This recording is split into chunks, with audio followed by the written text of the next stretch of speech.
City, a dare to dream, both a school of hard knocks and high returns. Nowhere are its lessons better illustrated than with the city's game, basketball. Felipe Lopez has taken that dare. His slashing and driving game has raised expectations that are yet to be fulfilled. Seton Hall's Shaheen Holloway has the same dreams, and although his legacy has just begun, the legend is growing with each game. Tonight, the path of two New York area high school heroes converge in the shadow of the city. It's a cross-river rivalry at the Meadowlands, St. John's and Seton Hall.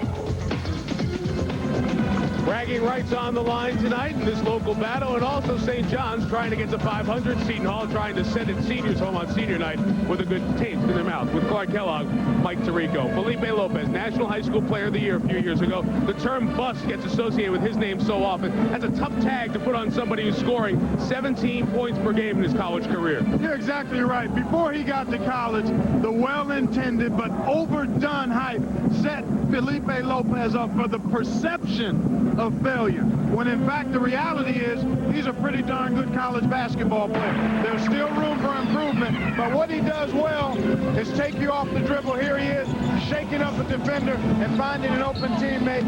He also can use that explosive first step to get himself to the basket. The one area he needs to improve is the perimeter shot. And we're going to show you some of the ways Felipe Lopez's game can get even better. He, Zendon Hamilton, Shaheen Holloway, maybe one of the top freshmen in the Big East. Some stars in the Meadowlands tonight, St. John's Seton Hall. Here's Chris Fowler and Digger Phelps in the studio.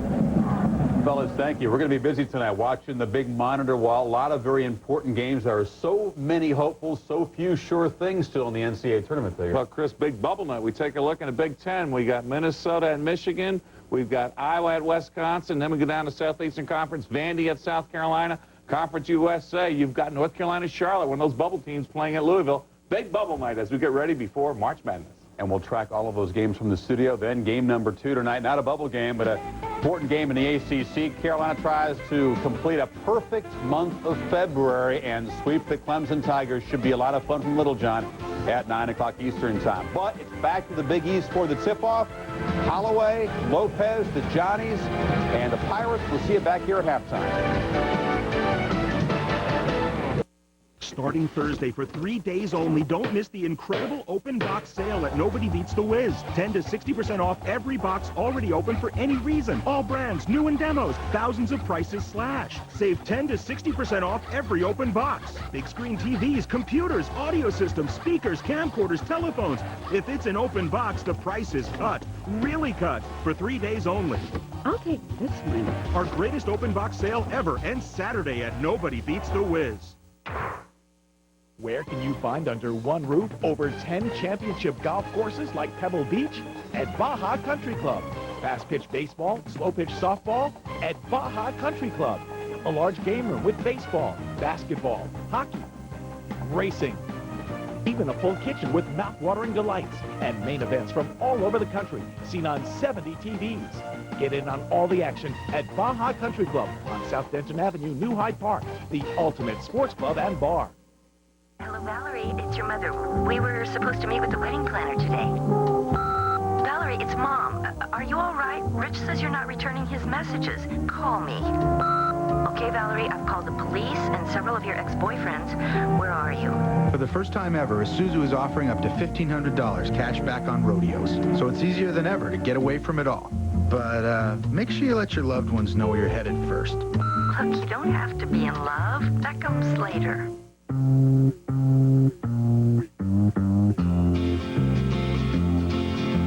Sweet dream, baby. Sweet dream, baby. Sweet dream, baby.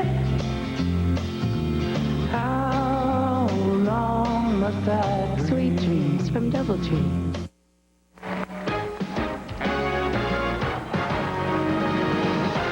ESPN's presentation of NCAA basketball is brought to you by DirecTV, satellite TV at its best, and by Isuzu, equipment for real life.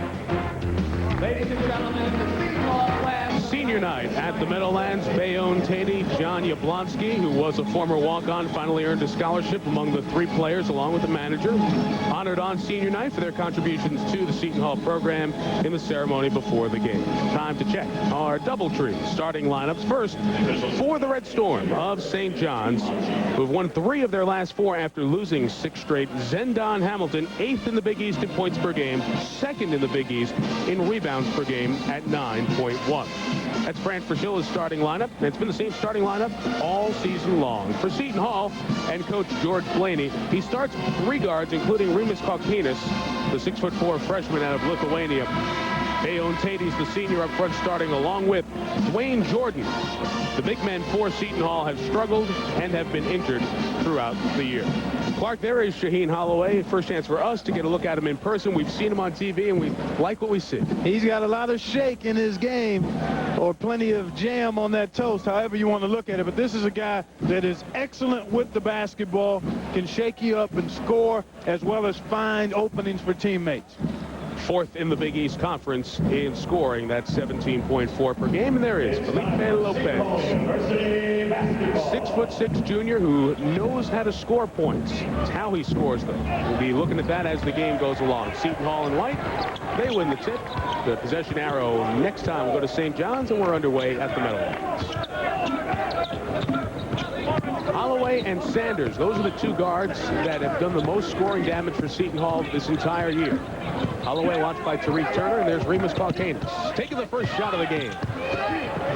And the Red Storm on the rebound with Zendon Hamilton. Tariq Turner is the point guard. St. John's has a distinct height advantage on Seton Hall tonight. Lamar Postel lost it on the way up, but got it right back. Lost it out of bounds, but off the hall. Really, I think what you're going to see that's important for St. John's in this game is to try to get off to a strong start. Seton Hall has struggled all year long. If St. John's can get out of the gate early, get them behind, force them to get out of the game they want to play. Lopez, the first field goal of the night, and the Red Storm lead by 2. Holloway answers with a triple. Hit out there. He is 2nd in the Big East Conference in made 3-pointers. Only Jason Mayle of Pittsburgh, the streaky shooter, has more. Here is Sanders in transition. And the rebound by Lopez. The Red Storm with some numbers. Turner, tough pass to catch inside. Lopez gets fouled. Boy, Turner made a tough pass there. Had he allowed his right lane to get filled, he could have made an easy pass and got a basket. Instead, Lopez on the retrieval able to get to the line. St. John's would like to play a fast game. They've struggled with the perimeter shot. They know they'll probably see zone defense from Seton Hall. So if they can get into transition, that's one way, obviously, to get easy points, but also a way to stay away from having to face the zone. One more for Fran Frascilla's junior guard, Felipe Lopez, a 60% free throw shooter, but you see diminishing returns at the stripe this year. Now you look at that, he's getting there about 8 times a game, Mike. If he could get that up to 75-80%, you're talking 2 additional points per game of the non-sweat variety. Red Storm by 1, and now for 1-point lead as Bayonne Tatey hits his first field goal. The senior on senior night, born in the Congo. Went to Atlanta Metro Junior College, puts the Hall up 1. Lopez watched by Sanders, and as I mentioned earlier, St. John's with the tall guards at Tariq Turner at 6'6", and Lopez at 6'6", really put Seton Hall in a bind from a size standpoint. The quick hands of Sanders. Obviously, he touched it so it stays alive, but the shot clock is down to 10.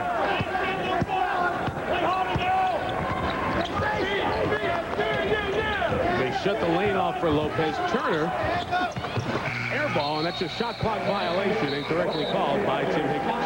Got to hit the rack. If it does it within 35, it goes the other way. You talk about the size advantage that St. John's has in the backcourt. The flip side of that coin is the quickness that Seton Hall is able to apply. Well, that quickness allows them to apply good pressure on the perimeter. 2 minutes, 2 turnovers for the Red Storm. Nice dish by Lavelle Sanders, and Tatey missed the jam. Turner back the other way. Charles Midland from the outside. Fell down, no foul called, and out of bounds off of Seton Hall.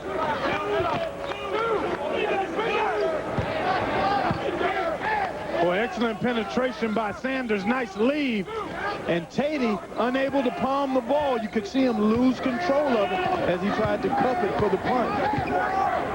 Seton Hall going to mix up their defenses, showing zone now. George Blaney said they might even extend it a bit and try to apply some full court pressure. And Tatey fouled Zendon Hamilton as the St. John center tried to get to the line. And he can do that. He's been getting to the line, Mike, like 10 times a game over his last 6. Here he is staying active, moving without the ball. Good target, making himself available. And you let a guy who can score like he can in the paint catch it in there, you're in big trouble. A familiar place for Zendon Hamilton. 220 free throw attempts, second in the conference to Danier Abrams of Boston College. Well, over his last 6 games, he's gotten to the line 71 times. That's about 12 trips per. That is excellent volume any way you look at it. 71% shooter from the line. And a lane violation, so that'll wipe out the point for Hamilton and the Red Storm. It remains a 1-point lead for the Hall. That was one of his own teammates. You would think that they would know the hitch in Hamilton's shot and keep themselves behind the line. Somebody left early that trip, though. Frank Fraschilla was beating into his team's head today at the shoot-around. Everything starts at 12:30. That's the time their shooters focus and attention that maybe this team hasn't had the last few games. Jordan from outside. And Lopez pulls down the rebound. Lopez has been active in the first 3 minutes. Oh, nice cut. Hamilton posting up. Likes to shoot when he gets it. And an over-the-back foul on Hamilton. Well, you know my motto on that, having been a scorer at both the college and pro level in the paint. You catch it in there to score it, Mike. He's a little bit outside of the paint here. You don't want to shoot bad ones. This one would be questionable. There were 3 bodies around him and maybe force that one just a bit. We're going to explore that as the night goes on. Well, I want to see that big man's disease. You actually got me convinced for a few minutes this morning. Holloway a 3. Shaheed Holloway showing the range to go with the blow-by speed. He's hit 2 threes. Now what happens now, you start going out there to crowd him on his perimeter shot, and he'll shake you up and get by you. And here he is in transition. Leaving for Janelle Williams. And another rebound for Lopez. That's 4 already for Felipe. He gets about 7 boards a game. Charles Midland, the team's best 3-point shooter. Lopez can't chase it down. Seton Hall ball, much to the dismay of Frank Fraschilla, the head coach of the Red Storm. Official timeout, the Hall by 4. This dish is going to change my life. I like you better already. Turn it on, turn it on. And now, I give you... Game time. Heidi? They said it was on satellite TV. It's on DirecTV. DirecTV? You don't have DirecTV. You got Heidi. Only DirecTV delivers more sports than any other mini-dish system. If you don't have it, you're going to get it. If you squint, you kind of look like John Elway. DirecTV. Satellite TV at its best. Hey, Valerie, it's me. Give me a call when you get in, okay? Bye. Val, hey, where are you? Are you mad at me? Listen, whatever it is, it's my fault, okay? It's not you. It's me. For the first time ever, Isuzu is offering up to $1,500 cash back on rodeos. So it's easier than ever to get away from it all. But make sure you let your loved ones know where you're headed first. It's because I still live with my mother, isn't it? So, these are Scottie Pippen shoes, right? Yeah, Nike Air Max Up Tempo. Man, has that guy got some moves. Oh, you said it. Scotty sure seems to be the big threat tonight. Here's the inbounds pass. Can't find anybody. There's Pippen. He shoots. He scores! Oh, there's a nice move right there.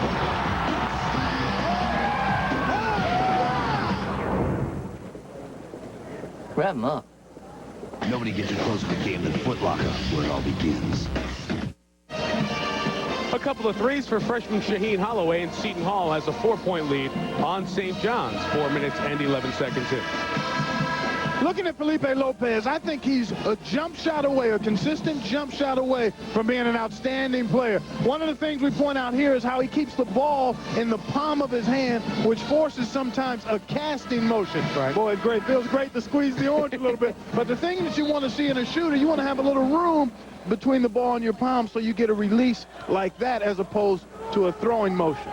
So get it out of that palm and onto the fingertips. A little bit more on the fingertips. Obviously not something you work on late in the season, but maybe during the summer as he tries to improve the consistency of his perimeter shot, that's something that he can maybe take a look at. Lopez and the Red Storm will have the ball after the Seton Hall turnover. Lopez's field goal percentage has been somewhat consistent through his career. 41%, 40, now 42% in this his junior year. And just a couple more percentages, a couple more shots, as you said. Now he's a 20-point scorer as Hamilton gets to the line. Exactly. And now he's closer to the player that everyone said he could be after being the high school player of the year. And, you know, I think sometimes what happens in high school is you can maybe be a little more advanced than other guys, and you step it up, and guys catch up with you in their development. He's by no means has he been a failure. He's been a little less than what people expected, and you have to look at the expectations. One more for Hamilton at the line. 6'11", 225 pounds. Last year, 16 double-doubles for Seton Hamilton, 9 this year in Big East action. Top of the conference charts in that stat. Here's Colin Charles, freshman point guard in for St. John's. LeVar Postel will sit down. What does Charles bring to the Red Storm? Energy and speed. He's a guy that can really push the ball in transition, and he's gotten better as the season's progressed with his decision-making. So he's a guy that Fran Fraschilla looks to ignite the transition game for St. John's. It also allows Felipe Lopez to do more work from the wing as opposed to being out there at the two-guard spot.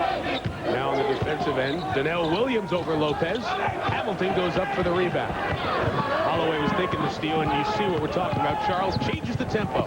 Here is Hamilton. Tough rebound inside from Midland. Well, what you like about that is the push of the ball, attacking the goal, rebounding position on the weak side, and then Midland's patient. He didn't rush it in there. So often you see guys catch it in there and try to rush up a shot. He took his time and got what he wanted. Very solid performance for St. John's. Charles Midland, who had his version of senior night at Alumni Hall last week. Tatey on the turnaround. And Seton Hall has gone cold. Only those 2 Holloway threes. Well, they're looking for dessert before dinner, not moving the defense, Mike. You got to move the defense a little bit. When you throw 1-2 passes and a shot, the defense hasn't moved, and you're typically not in good offensive rebounding position. 3 seconds on Seton Hamilton. You see him asking his teammates for a little help. Get me the ball when I'm flashing through there. Coming up next, we'll flash you to the ACC. North Carolina against Clemson. North Carolina's won 6 straight in the ACC. What a great run they're making. That's coming up tonight, right after our game here in the Big East. Sanders off the screen. And the rebound for Midland. So it's been 1 and out for Seton Hall, a very poor rebounding team. St. John's, one of the best rebounding teams in the country. And Midland hits a 3. The team's top 3-point shooter, who averages 34% from behind the arc, has given the Red Storm a 3-point lead. Quick dish out by Holloway, and Donnell Williams is off the mark. Jackie Caban kept it alive, never went back after it, and it will go to St. John's. One of the things George Blaney told you and I, Mike, just before the game is that Shaheen Holloway, who's averaging about 37, 38 minutes a game, may be a little worn down. And as a result, what happens if guys are a little tired is you start settling for the first available shot instead of working for the best shot that you can get. And that's kind of what's happening right now with Seton Hall. 1-2 passes a shot, no second shot, and St. John's able to get out and get out opportunities at their end. Well, Sanders tries to make something happen. Tariq Turner turned him away, and then the foul on Turner. The junior out of Charlottesville, Virginia, picks up his first foul. The Red Storm turned around. What was a deficit to a 3-point advantage. Quick hands by the defense of St. John's, and Turner comes away with the turnover. Charles what freshmen can do sometimes, but it was tipped by Seton Hall, so it will stay with the Red Storm. And it will avoid Holland a word or two with Coach Fran Fraschilla when the tape is viewed. I think he liked the effort, though, applauding the look ahead. The execution of the pass just a little hot and hot. Lopez, Turner, Charles. 3 guards, essentially, for the Red Storm, although at 6'6", Lopez gives you the size of a 3-man. There's sort of that great ability you talked about in the open, Clark. He gets the rebound.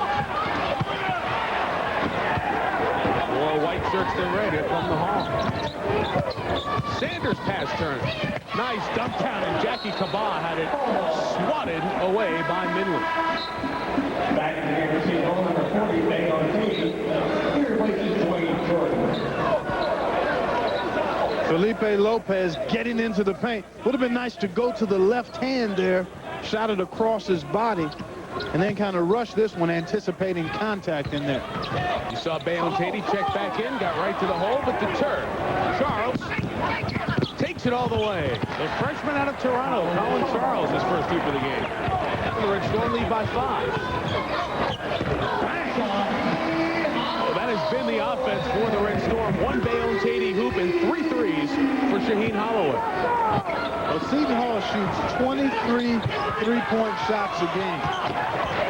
So they're not shy or bashful about putting up the triple. Behind the play, players getting away without causing too much problem. Seton Hall missed Tyrone Grant and Charles and Turner on the other end, and a foul called on Seton Hall. Some sloppy play. It's an official timeout inside of 12 minutes. St. John's looking to get to 500 on the season, leading by 2. Since Wendy's 5-piece chicken nuggets are just 99 cents, everyone's eating them. What are those? Chicken nuggets? Since when do you order nuggets? Since they've been 99 cents. Oh. So what else you been keeping from me? It's quite possibly the best deal in chicken. Polished brass has always had one problem. Until now.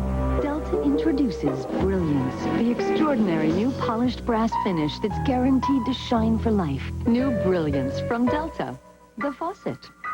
Hello, Valerie. It's your mother. We were supposed to meet with the wedding planner today. Valerie, it's Mom. Are you all right? Rich says you're not returning his messages. Call me. Okay, Valerie, I've called the police and several of your ex-boyfriends. Where are you? For the first time ever, Isuzu is offering up to $1,500 cash back on rodeos. So it's easier than ever to get away from it all.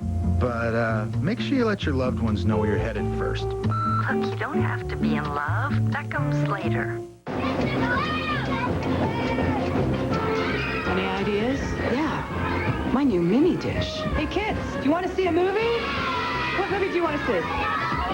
What else? Anything else? You don't have DirecTV. You bought a mini dish and it can't get DirecTV. No one delivers more family movies, first-run films, more hits every half hour than DirecTV. If you don't have it, you're going to get it. Lock it. DirecTV. Satellite TV at its best. Villanova trying to nail down the top seed in the Big East tournament in Morgantown. The Mountaineers desperately need to get a 10th Big East win.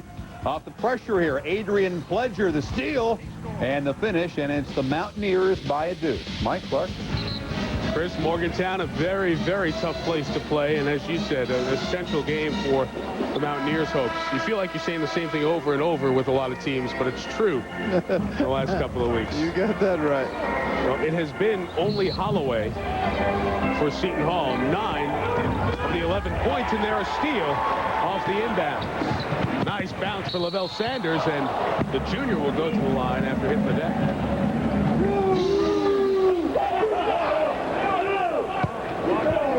Sanders and Holloway, 33 points per game in the backcourt. And they are what makes Seton Hall go. It has been a struggle for this team, but when they've been good, it's been those two guys. Exactly. The co-captain Sanders at the line. It's his first. George Laney telling us before the game that this is a guy, Lavelle Sanders, who has gotten better each year. And you love to see that kind of improvement in your players. And he's stuffing the stat sheet a bit from the backcourt spot. Combo guard can play both positions effectively, one or the two. had some talented partners back there. Adrian Griffin before, now Holloway. They've had talented backcourt players. Of course, pick Danny Hurley here last year as well. It's been a big guy for Seton Hall. That's been one of the problems. And this year, it's keeping those guys healthy. Yeah, they've been banged up all season long. Var Postel is back in the lineup, has the ball at the top of the key. Charles and Turner working across. Here's Postel. They wanted to walk on the Seton Hall bench. Can't get the rebound. 1 against 3. It is Tyrone Grant. Seton Hall goes the other way. Holloway shut off, so the Pirates left to go half court as we move in on the halfway point of the first half. Seton Hall's lost 6 of their last 7 basketball games. Oh, the deadly crossover by Holloway. And foul as Hamilton was the one who was able to wrestle the ball away. Zendon Hamilton's been on a rip of late. 45 points, 20 boards in his last couple. Not able to get loose, though. Jackie Kaba keeping a body on him, maintaining good contact. And in the post, that's how you defend. Keep your body on a guy trying to get position in there. 6'10", 243, Kaba able to do that. A palming violation called on Colin Charles. So Tim Higgins with the rarely seen call. Colin saying, boy, I must be a freshman. They're calling palming on me. Colin, it won't happen in a year or two. Just hang around the Big East. Although the officials have been looking at that a lot more. I mean, that's one of the things that they kind of keep an eye on. I think Allen Iverson and his ability to shake you up and break you down off the crossover has drawn more attention to it recently. Sanders wide right on the 3. I mean, Allen used to turn it over like he was flipping pancakes. He'd come under and flip it and come back and flip it again. So Colin Charles, the freshman out of Toronto, last 5 games, he's played about 29 minutes per. Sometimes he turns it over. He's young. He's a freshman. Boy, it looked like Zendon Hamilton actually sounded like he may have gotten hit down there. Come strong or don't come at all, I guess, is the rule tonight. Calcanis misfiring on the 3, and the field goal percentage problems continue for the Hall. And the foul on Seton Hall. Here's Zendon Hamilton trying to shake free. Actually, nice little cross move here. Got a little help from Menlin late. And then Kaba able to deny the shot attempt. Kaba may have gotten away with the foul there. He got some forearm on that particular shot attempt by Hamilton. Lopez back in the game and off the wing, where he really looks comfortable. Charles got a quick step. Hamilton the rebound, and this time he draws the foul. And we'll get back to the line. St. John's plus 8 rebounds per game in the conference. And they're showing you why right there. Zendon Hamilton able to get excellent rebounding position on the errant shot from Charles. Hamilton's a big reason for that rebound margin. That has St. John's atop the Big East standings, and Seton Hall the mirror image. But when you start 3 guards, as Seton Hall does, and you don't have much size, and the big guys have been banged up for Seton Hall, it's a lot harder to rebound with the opposition. Hamilton hits both. George Blaney's team down 3, even though they have been woeful from the field. 4 of 20 field goal shooting for Seton Hall in the first 11 minutes. Holloway read that real nice. Donnell Williams was short. Calcanis the rebound. So Remus Calcanis, first 2 points for player went to the same high school as former Seton Hall star Arturas Karnisovas. These fans remember him. Midland tied up inside by Calcanis. Hamilton got his miss. Got fouled.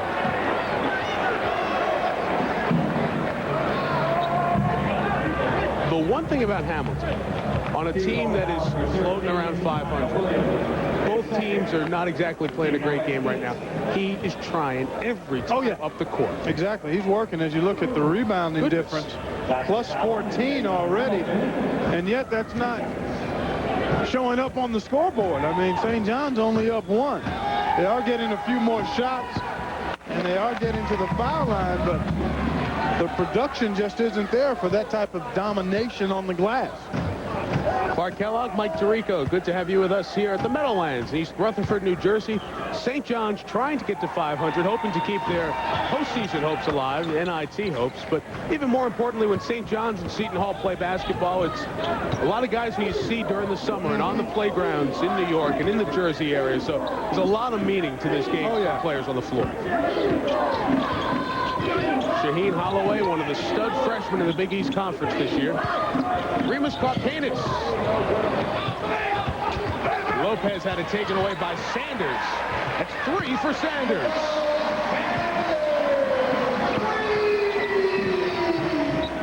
Seton Hall has hit 4 3-pointers. They lead by 1.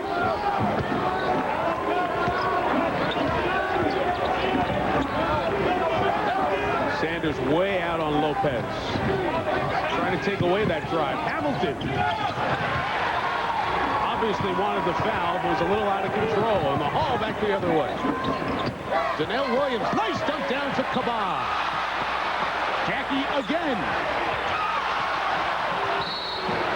And it will stay with the Hall. George Blaney pleased with the effort. Yes, his team is 3-12 in the calendar year of '97. Right now they are up 1 on the Red Storm. I asked these two distinguished sports authorities to compare the number of sports pages in today's Times with today's Daily News. Okay, gentlemen, start counting. 1, 2, 3, 4, 5, 6. I've got 6.5. And only the Daily News has great columnists like Ian O'Connor, Bill Madden, and Mike Lupica. Come on, Pete, it's only a 30-second commercial. 16, 17, 18, you get the picture. 19, when it comes to sports, 20, we blow them away. 21, 22, 20. Where can you find under one roof over 10 championship golf courses like Pebble Beach? At Baja Country Club. Fast pitch baseball, slow pitch softball at Baja Country Club. A large game room with baseball, basketball, hockey, racing. Even a full kitchen with mouth-watering delights and main events from all over the country, seen on 70 TVs. Get in on all the action at Baja Country Club on South Denton Avenue, New Hyde Park, the ultimate sports club and bar. Put on your high heel sneakers, 'cause we're going out tonight. Well, put on your red dress, girlfriend, 'cause we're going out tonight. Bring some rocks and gloves, child, in case these children wanna fight.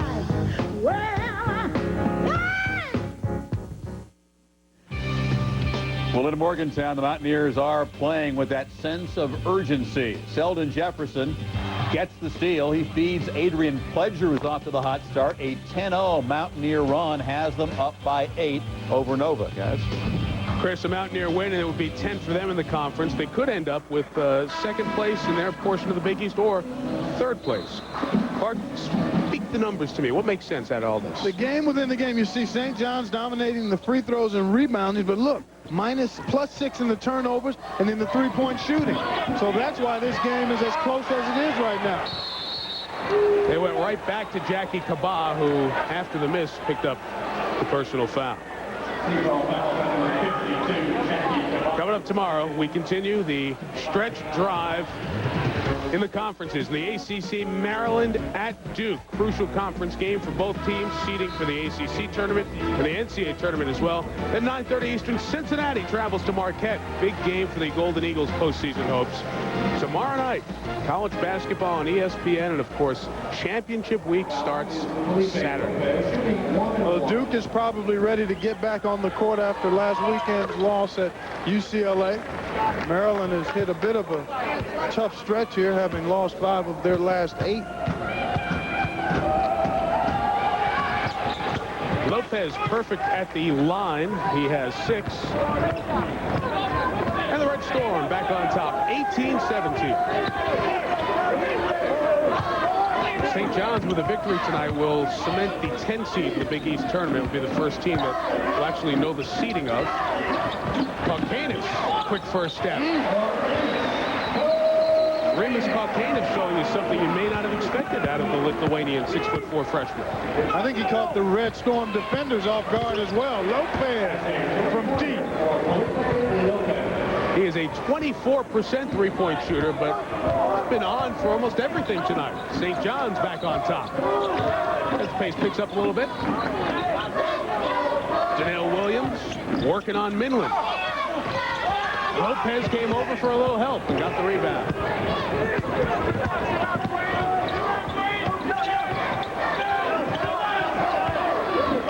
Colin Charles backs it out and sets up the half-court offense. Seton Hall has mixed their defenses up, showing a little zone and a lot of man-to-man, trying to keep St. John's off balance, but giving up size there to Zendon Hamilton. Nice movement of the ball. First field goal for Hamilton. He has 6 to the Red Storm 23, and St. John's is up 4. Holloway, Caucanis, and Sanders, the 3 guards, with Donnell Williams at 6'7", and Dwayne Jordan at 6'6", the 5 on the floor for the Hall. Holloway got some help from Jordan to get free. Caucanis is open. Created the 2 for himself. Well, we see why Remus Caucanis has started the last 3 games. And when you've got a penetrator like Shaheen Holloway, if you can space the floor and reverse the ball, you should be able to get good shots off his ability to get into the paint. Holding foul on Dwayne Jordan as he drove in, or as LeVar Postel drove in on him. Beg your pardon. Holloway will take a seat for a moment. An Iron Man this year will get a chance to catch his breath. And John Yablonski is coming for the freshman point guard. Good opportunity with the game. Pretty snug for George Blaney to give Shaheen a little blow. Might try to stretch it until the next TV timeout and then get him back for the stretch run at the end of the half. LeVar Postel has been struggling a little bit to score points. He's 13 points in his last 7 games. Holloway's had the minutes, but he's been productive in those minutes. Fourth, when you look at Big East history, points per game scoring. Felipe Lopez, 3rd on that list among freshmen. Allen Iverson, the best freshman point scoring year in Big East Conference history. Here's John Yablonski. Was a walk-on. He's had a couple of very big games. He banked in a 3 in the key overtime this year. He had 9 points against Notre Dame. And on the floor here tonight. Yablonski got free. And he'll get to the line, I believe. Yes, he will. He got hit on the side of the head.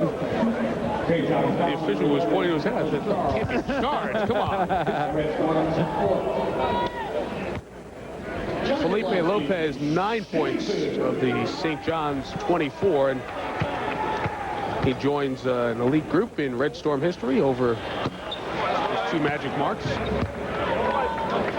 What's impressive, you knew he could score, but the 500 boards. I mean, he's gotten 6 rebounds a game for his career. Pretty good for a guy this size. I mean, he's about 6'5", I would give him, Mike. I know the program says 6'6", but I can look right on top of his head with ease. And I'm about 6'7 and a half, 6'8", so I'll give the young fella 6'5". So if you can look right on a guy's head, does that make him 6'5"? Right, yeah, that's better than what the program says. That's a better barometer than sometimes what the program says. Colin Charles gets the reset. Lopez finally missed from the outside. LeVar Postel and Charles don't give you many points, so it's going to be Minland or Grant or Lopez looking to score here.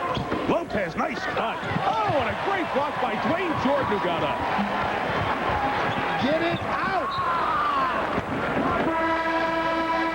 Charles Minland was closing quick. Thought he was going to have a turnover. Nice block by the 6'6" sophomore, Dwayne Jordan. In the zone. Good movement here by Lopez. gets a seam, and then it closes up right away. Excellent help by Jordan. All orange. Bang. Shaheen Holloway back in. So Holloway, Yablonsky, Kalkanis, an interesting mix for George Flaney's team. Kalkanis off the screen. One of the over the back on Jordan. Yablonsky chased down the rebound. Holloway, blocking foul on the freshman Colin Charles. That'll be the 5th team foul on St. John's. So we'll take an official timeout. The Red Storm lead by 2. Their big guns have been getting it done. Felipe Lopez has 9. Shaheen Holloway matching him with 9. The big guns off to a good start. Cozy, huh? What? Whoa. Bedroom? No way. Security? Close to transportation! Classic fixtures. Ooh, what do we have here? Bud Light. Go ahead. It's got your name on it. I'll get my own. Nice. Huh? I'll take it. For the great taste that won't fill you up and never let you down, make it a Bud Light. That was close. I was down to my last one.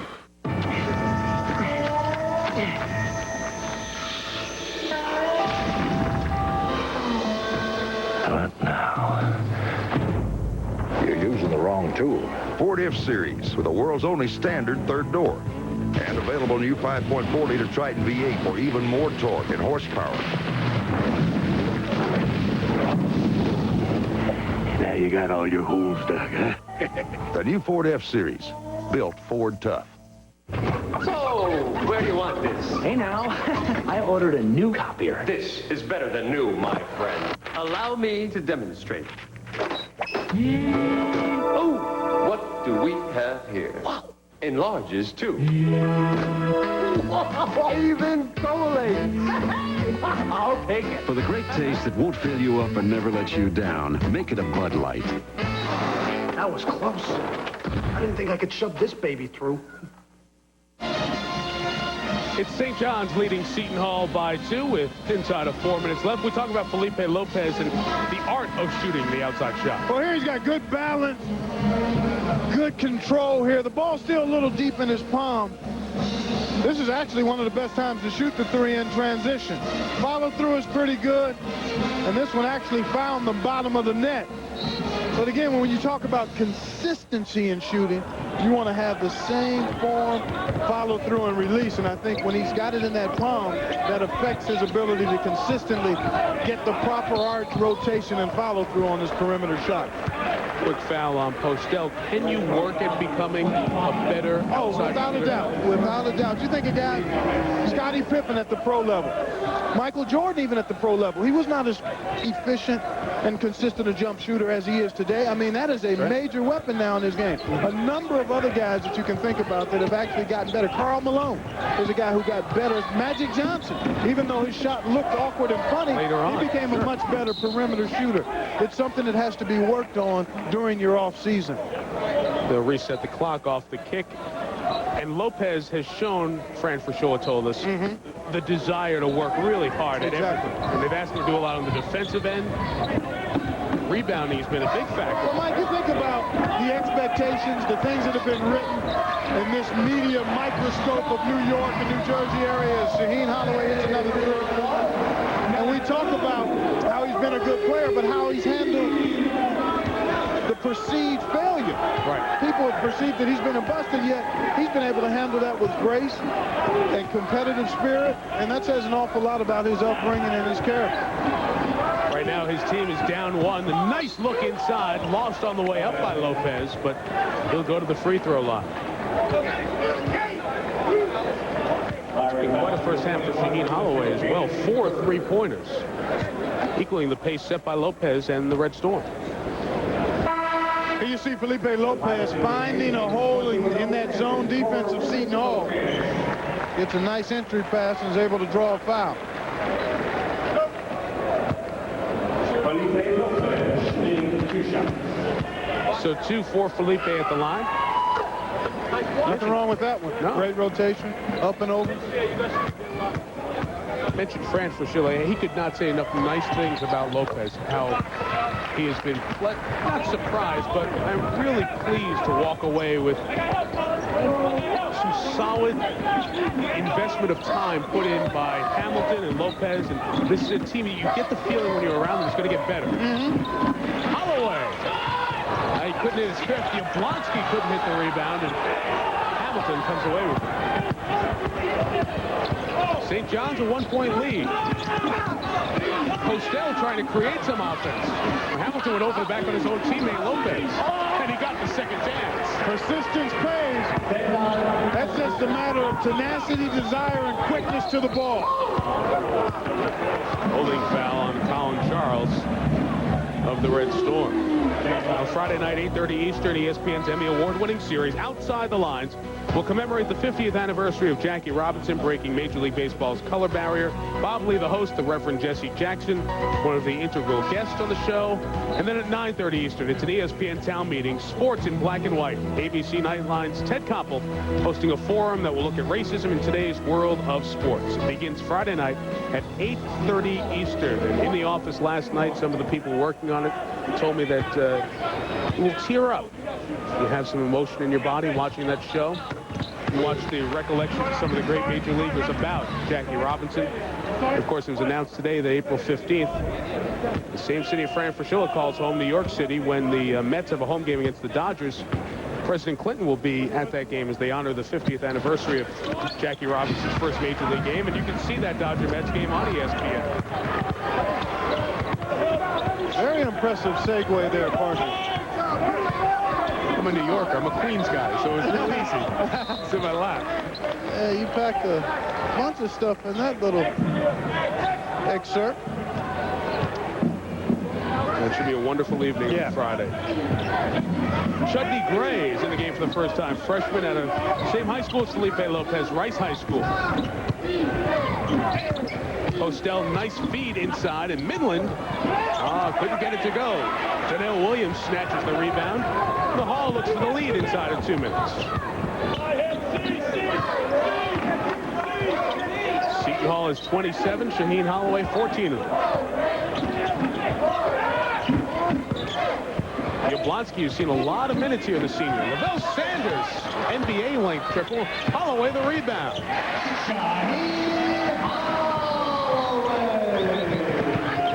Lopez tries to answer. Got it back.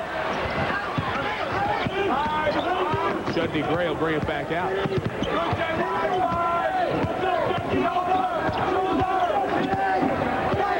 John Yablonsky on defense. Chudney Gray, the 6'2 freshman out of New York City, working on it. Lopez cut. Williams sticks with him defensively and out of bounds. Off the Red Storm. Now some words between Williams and Lopez. Technical foul called as you can hear the discussion between Gene Monge and Tim Higgins. Well, let's take a look at Lopez. Good cut. Pretty good defensive position there by Donnell Williams. And Lopez just loses the orange. And then there's the push by Williams right there. Can you see the action underneath? Ball lost. Last touch by Lopez. And then Williams had a push after all of that. And then had words with Gene Monge. And that is a battle you can't win. Put the mute button on when you're dealing with the official. Just button it up. We talk about communication with officials all the time. You got to hear a little bit of it there. And that Jimmy Burr tells George Blaney to sit down. The technical's being called by Gene Monge. And he's explaining, because I'm sure what Blaney is saying, how does Gene Monge, who's standing in front of me over here, call the technical foul when it's 30 feet away? Well, Jimmy Burr is saying, hey, the guy saw the push. He called the technical foul. End of story.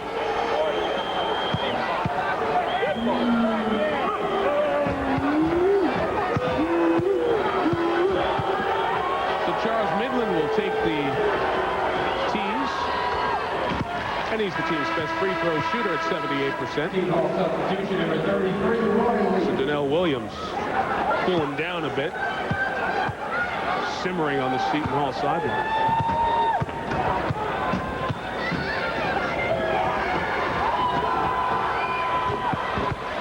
now 7 points for Midland.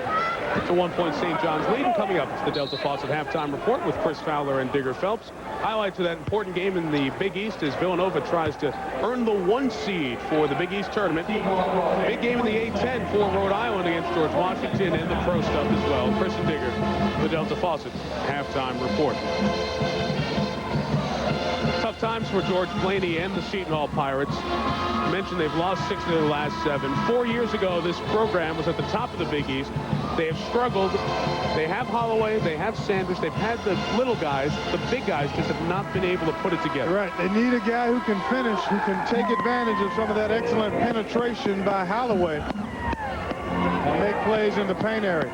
As a matter of fact, as you look at the banners representing some of the better times for Seton Hall, if you took the front line from St. John's and hooked it up with the backcourt of Seton Hall, you'd have a formidable team in this conference. I mean, you take Midland and Hamilton and Lopez and throw them with Holloway and Sanders, Calcanis, that'd be pretty good. I'd take that team into March with me. Here's Lopez fading. Over the back is the desired call, and they got the over the back. Same official that called the technical, Manji, calls the over the back call on St. John's. You see George Blaney's team, it's been diminishing returns the last couple of years. Trying to get win 10 on the season here tonight. There's been some heat on George Blaney as well. Questions of, will this coaching staff return in toto, or will one of the members of the coaching staff not come back, or the athletic administration? Losing certainly breeds that kind of discussion. Especially in a pro city, Clark, right? Yeah, you're right. Of course, this is the home of the New Jersey Nets. What an odd line that is for Holloway. I doubt there have been many first half where he's gone assistless. But he's been efficient from an offensive standpoint. His 17 points have not come on a large volume of shots. He has 17 of the 30 Seton Hall points, and now Fran Fraschilla takes his 22nd timeout. I mentioned Holloway now 17 points. That nudges him past Terry DeHare. Now second on the all-time freshman scoring list in Seton Hall history. Andre McLeod within reach if Holloway has a good second half and a good game in the Big East tournament. Opening round on Wednesday. Of course, they'll actually have one more game after tonight. Oh, that's right. Yeah, they'll have another game after tonight, so he's very much in reach of 480-plus points. Thanks for catching me. They'll be at Connecticut to take on Jim Calhoun's team. Another close game. Tough loss for UConn last night. Swatted out of bounds last touch by the Hall. That's the correct call. Roy Leaf in the lineup. Gave him the last hand on it. Certainly a little more agitated in the final couple minutes here. Lopez off the inbound. Missed his last few shots. Midland hits the deck hard. Sanders on the run out. Fouled by Chutney Gray. Well, you're right. It has gotten a little testier out there. Both teams a little antsy and frisky out there with one another. 19th foul on the Red Storm, so Sanders will go to the line, but since in the act of shooting, it'll be for 2. Talked about his stat sheet stuffing supreme efforts. Well, he doesn't get supreme now. He doesn't get supreme? No, he just gets the 3S, the stat sheet stuffer. Supreme is reserved for those guys that are at another level, man. But even without the supreme, I've got to say it's slow. You know, at bills to pay, I'd like to be invited back. Offensive foul on Gray, drawn by the senior Yablonsky. Well, he's come off the bench and given them a tremendous lift. Knocked down a couple of shots.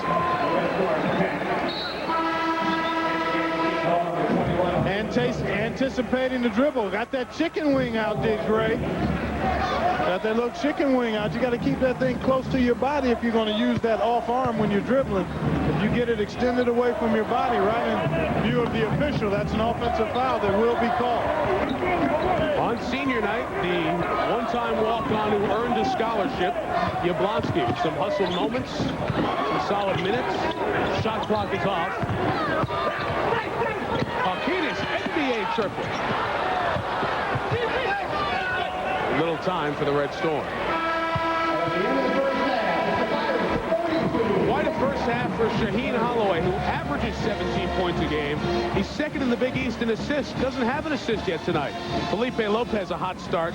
Double digits in rebounds and 9 points. And at the half, Seton Hall leads St. John's by 2. Now the Delta Faucet halftime report with Digger Phelps. Here's Chris Fowler.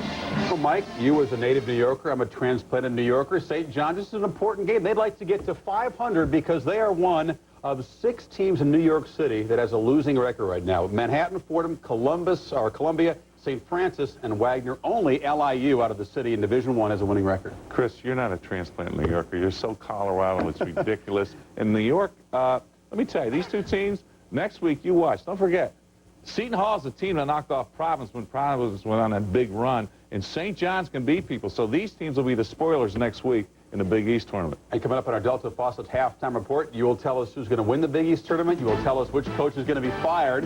Highlights, just kidding about that. Highlights and scores coming up.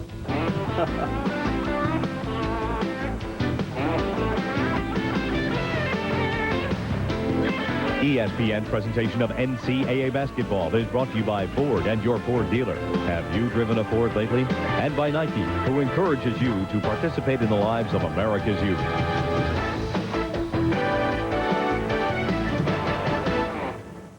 I started out playing with the guys. I mean, I wasn't always accepted because you get criticized, like you need to be in the kitchen somewhere, go put on a skirt.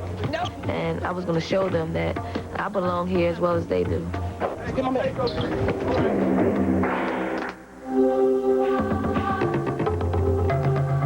Some people say, like, you don't play like a girl. And, I mean, what does a girl play basketball? You know, you play basketball, you play basketball. Green Acres is the place to be. Farm living is the life for me. I just adore a penthouse view. Darling, I love you, but give me Park Avenue. The chores. The stores. Fresh air. Times Square. Ford Explorer. It's at home anywhere. Last fall, while some people went shopping for new sweaters, the people of Peterborough went shopping for a new energy company. Deregulation is giving the people the ability to choose. I think that the town made a really good choice. With Enron, we've seen energy rates cut between 15 and 18%. You don't even know that there's a difference until you get your bill. Nobody likes a monopoly, particularly in a place where the state motto is live free or die.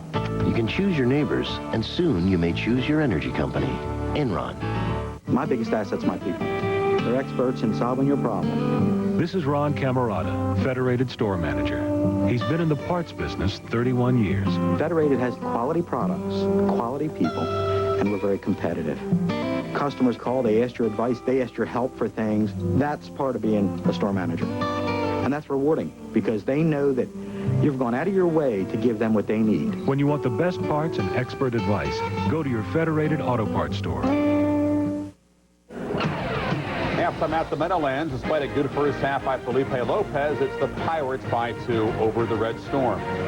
Big East has been one of those interesting conferences with teams in purgatory as we head towards Selection Sunday. West Virginia, one of those teams, 9-7 in the conference. They've been hot lately, Digger. The Sagarin rating of 40, the RPI of 54, and 2 regular season games left. Yeah, very much up in the air. They're always battling the perception that more glamorous programs are going to get in over them, like Syracuse and Georgetown. But tonight, with the Wildcats in Morgantown, a big chance to get a big win. And they lost the first meeting by 11 points. And they came out inspired with a sense of urgency tonight here. Adrian Pleasure misses the shot, but Gordon Malone throws it down with one hand. West Virginia right in the ball game, a 1-point margin at that point. Then Tim Thomas ties the game. Little baseline drive here for Nova. Sheldon Jefferson. He's a very deep three. They have him unguarded, and he makes them pay. That put West Virginia up by 3 at that point. Then they went on a 10-0 run. They build a lead of 13 points at halftime. They have the finale in the regular season at Miami. If they could hold this lead, and it's a big if because they have thrown away some very close games in this season, but if they can hold this and then get the win at Miami, they're a factor headed to the Big East tournament. Georgetown trying to nail down the bid. They have really been playing well. Yaya Ja, the Jahidi White, 0-footer inside, then White. Just the tomahawk rejection of Jeff Billett. Ed Sheffy takes it all the way and also draws the foul. Rutgers trying to just avoid the first-round knockout here.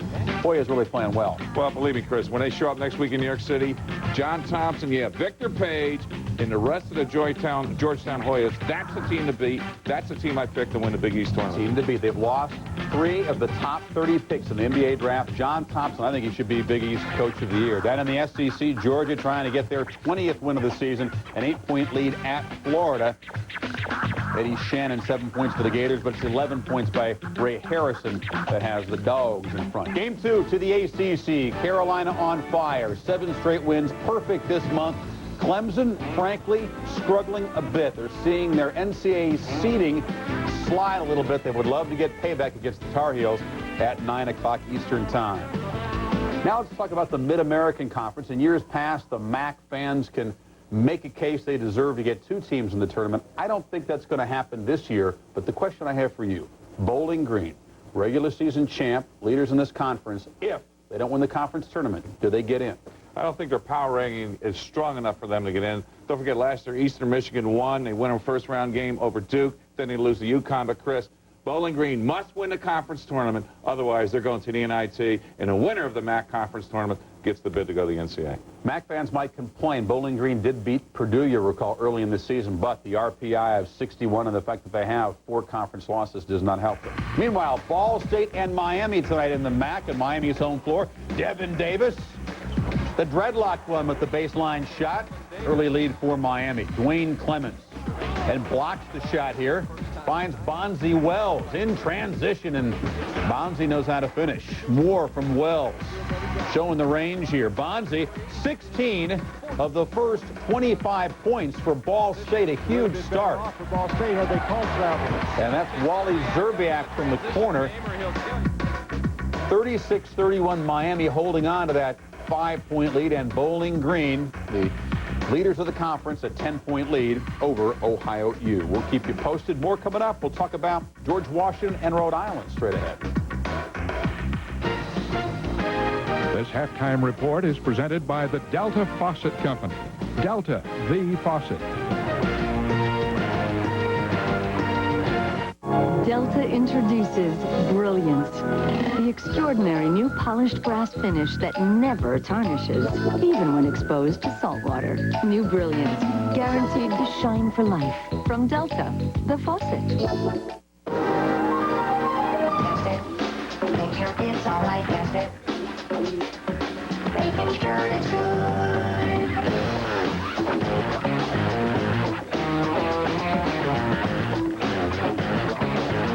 Check it out. I've got to check it out. I've got to check it out. I've got to test it out. Make sure that it's all right. Check it out. Check it out. I feel very safe in this car. People love talking about Ford Taurus. I mainly bought it for safety and security. I like the way it looks. This car has everything I need to fit my lifestyle. Feels safe, reassuring. It handles well, it hugs the road. I can turn on a dime. I finally found a manufacturer who listens to the customer. Ford Taurus, the best-selling car in America, starting at $18,545. It's forward-moving, forward-thinking, and I love being a part of that. You can't beat it. Took it to the next level. My brother told me to watch his chicken nuggets for a minute so no one eats them. But when someone gets nuggets, it's hard not to try one. Now get 5 all-white meat Wendy's chicken nuggets for 99 cents. Who ate my nuggets? Steve Thomas.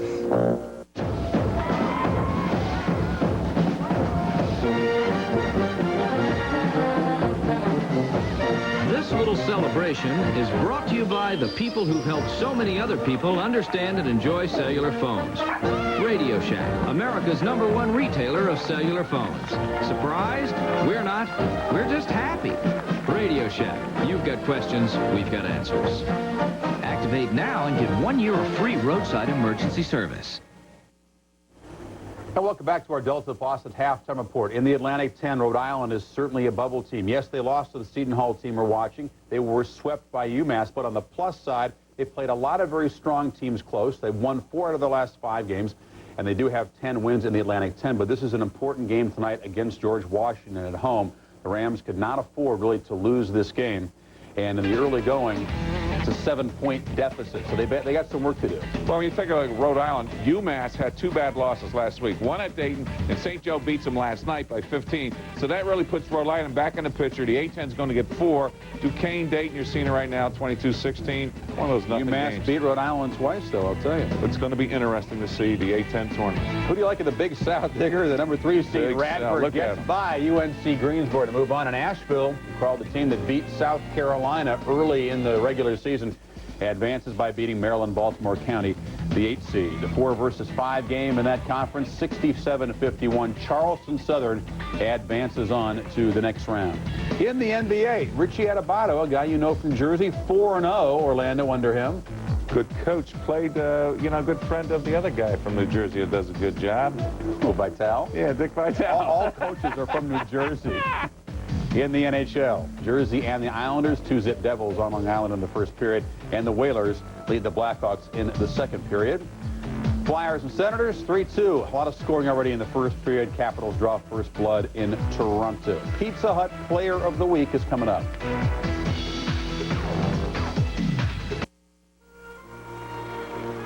Imagination. At Time Warner Cable, we know something about it. After all, we're part of Time Warner, the people who've been sparking imaginations for years. And now at Time Warner Cable, we're turning our imaginations into a new reality. The future. Time Warner Cable. Imagine what's next. At Time Warner Cable, we asked our customers what they'd like in the year 2000. Most of them said more channels. Well, to give you that, we'd have to upgrade our entire cable system, block by block, building by building, all over the city. So, that's what we're doing. Upgrading the world's largest cable system to the world's absolute best. Time Warner Cable, working straight through the millennium.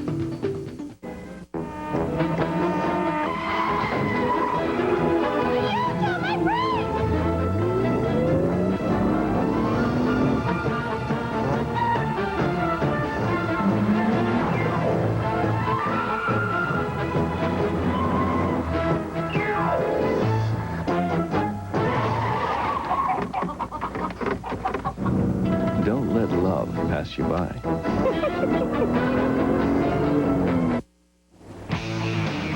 For the final time this year, it is the Pizza Hut Player of the Week. Digger, let's meet the candidates. Candidates, we get them going. You see Bubba Wells from Austin Peay, 88 points in 2 games. Odell Hodge from Old Dominion. Jim Braswell from Appalachia State. But you can't say the school, you can't give them the award. Appalachian State. The wounded guy, Ed Gray, breaks his foot. Cal Berkeley. But they still got games at Stanford, Arizona State at home. And when you take a look at Ed Gray, the guy can do anything and everything. But Chris, they've got to win these games. Believe me when I tell you that. Remember when Ohio State had Jay Burson get hurt? They wouldn't let him go to the tournament. They ended up going to the NIT, whatever happened to Ohio State. But I think Cal's in, but this could affect their seeding. Cal may need to win one of those home games against ASU or Arizona. Ed Gray, congratulations. Our final Pizza Hut Player of the Week. Small consolation considering the season-ending injury.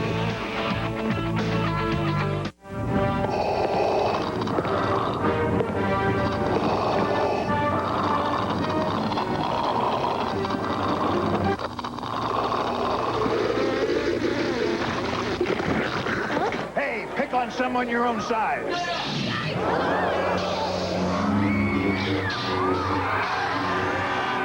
The Star Wars trilogy is back on the big screen, and it's even better with a Pepsi.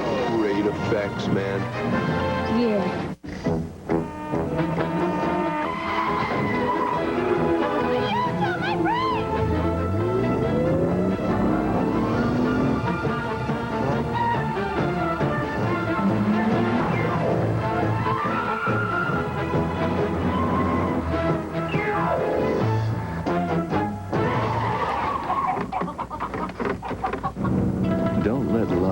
pass you by.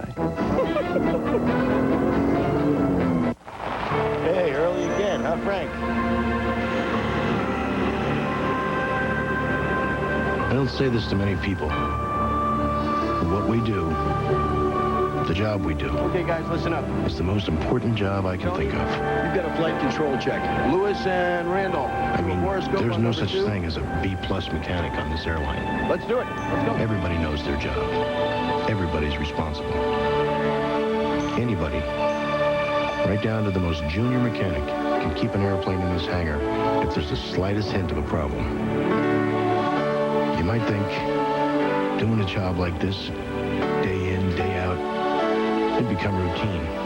You know, just turning wrenches. But every now and then, I just go up and take a walk through the terminal. And right there, right in front of you, you see what's important.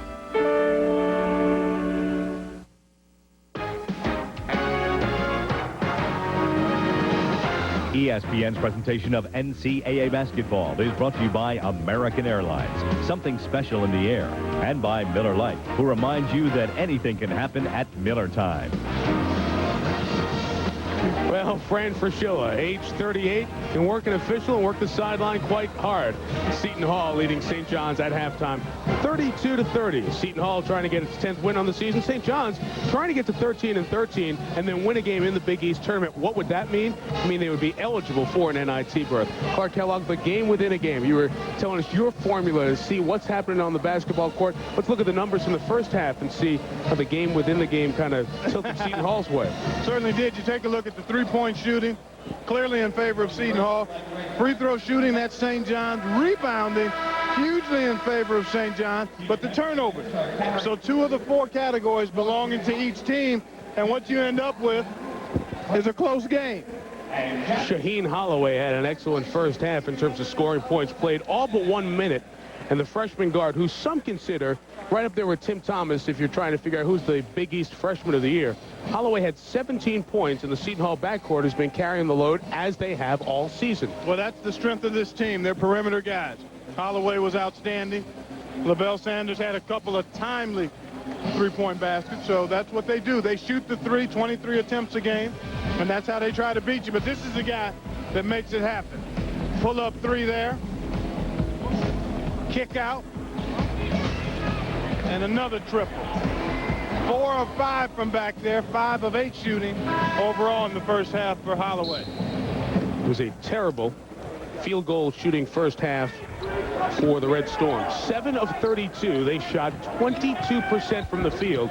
Amazing that you can have that many rebounds and shoot 22% from the field. But that's the way the first half went for St. John. Zendon Hamilton working on Bayonne Tatey.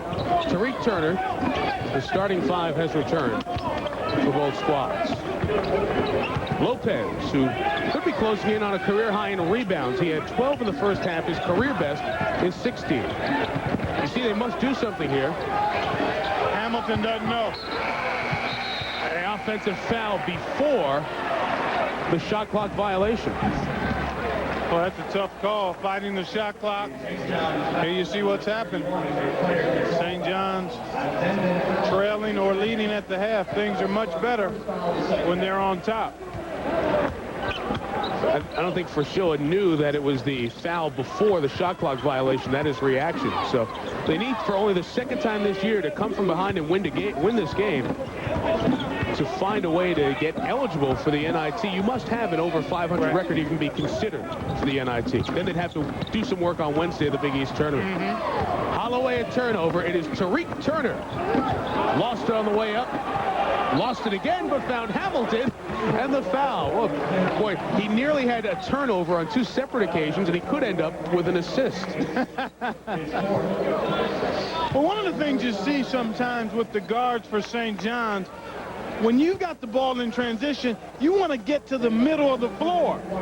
If you go to one side or the other, you take away a lane that could be filled by a teammate and take some of the pressure off the defense. Turner lucky that Hamilton was running the floor and able to chase down that loose ball.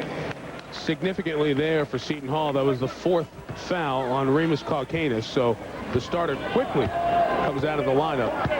And Donnell Williams right back in off of George Blaney's bench. 30 years as a head coach, George Blaney. Stonehill for a couple, Dartmouth for 3, and 22 years at his alma mater, Holy Cross. St. John's the lead, and Lopez works on Holloway and finds Hamilton. Zendon Hamilton has made his presence felt here in the second half. He has all 5 of the Red Storm point, and the Johnnies up 3. Lavelle Sanders, Bayonne Tatey couldn't hang on, and if you want to summarize Seton Hall's season, there it is right there. Yep. Big guys open. Unable to catch it, and when they do catch it, sometimes unable to finish.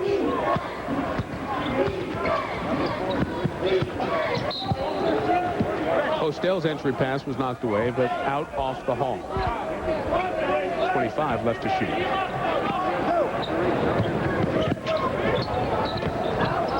Lopez on Sanders. Tariq Turner plays the point guard until the freshman Colin Charles comes in, then he moves over to a wing. Charles gives you more speed, Turner more size. Postel, if he can develop an outside shot from that position, be a real factor. Tough lean in for Midland, and the rebound for Holloway. Nice find by Holloway. Dwayne Jordan can't finish, and Midland the rebound. That's what we were talking about. Holloway sets you up. You got to make some of those.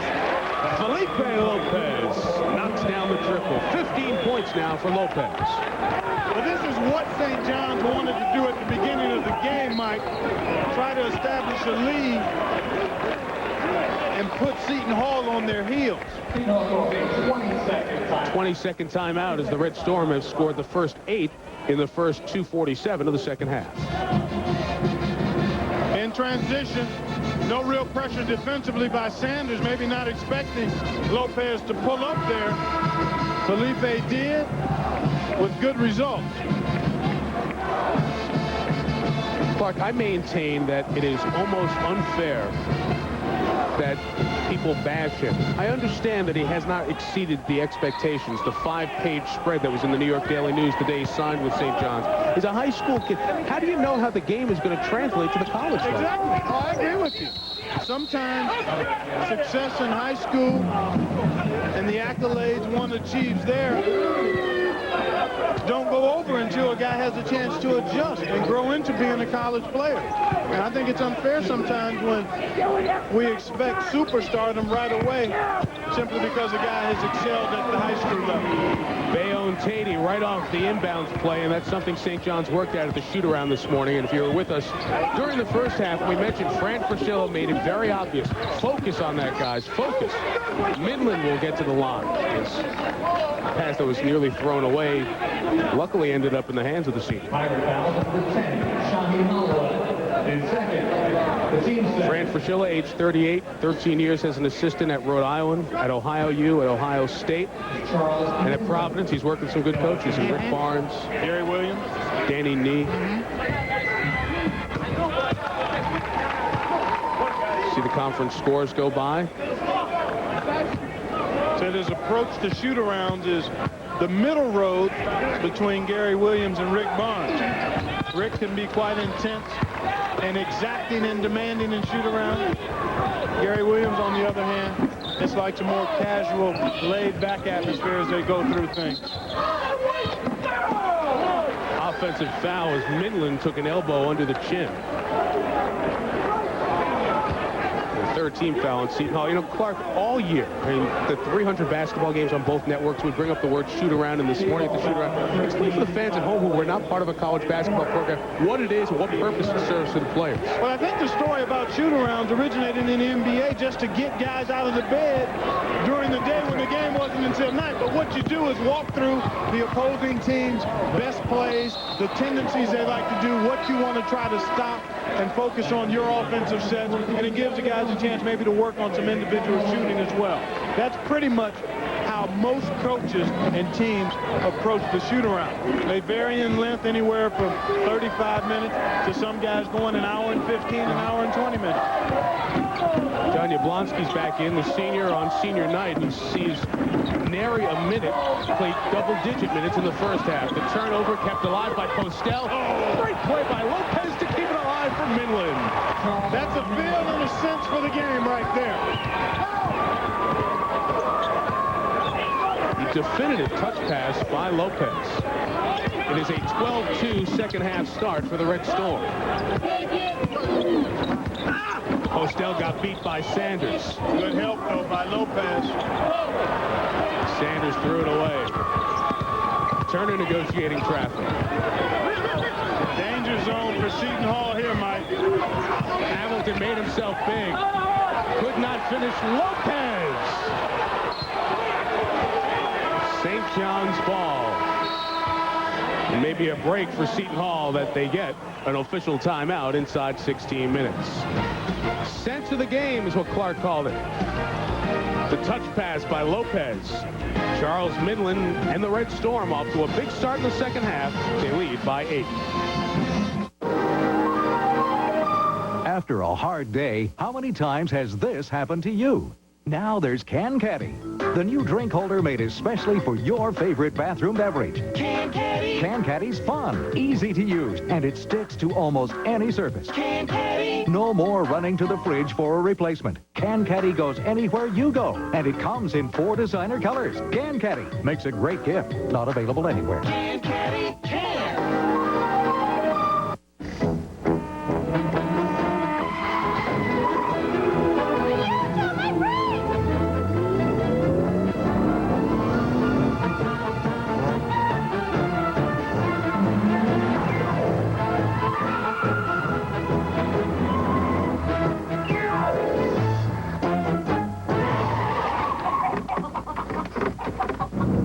Don't let love pass you by.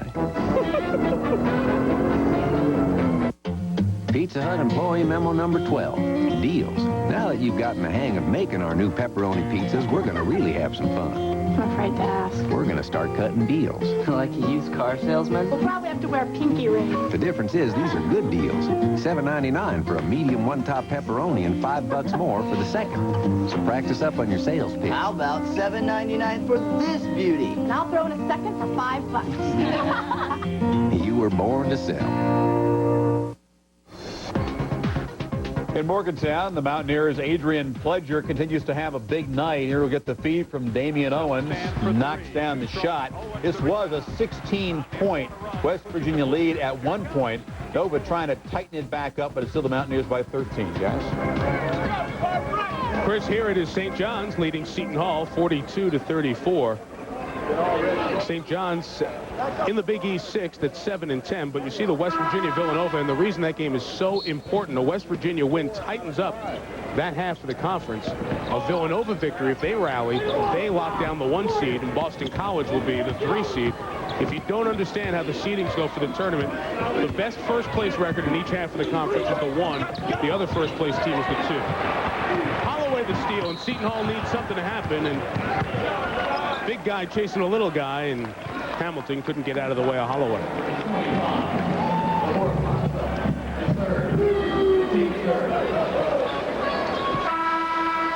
Big difference here as St. John's has jumped out of the gate quickly in this second half.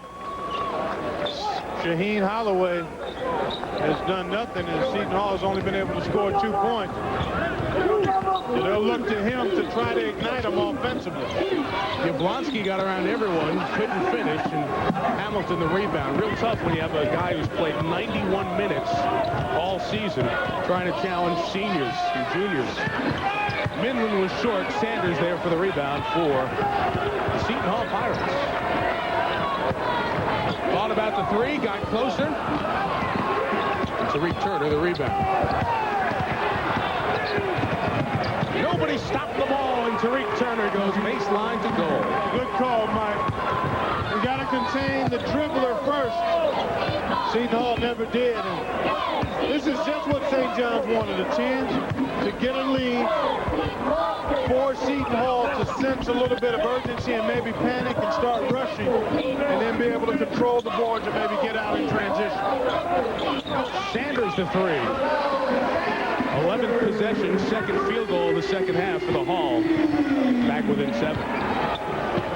Boy, when you shoot the three-point shot as much and as sporadically well as Seton Hall does, a low double-digit lead isn't really safe. Nice feed by Turner. Lopez met at the pass by Tatey. Hamilton. Too big for Shaheen. Rotating down low.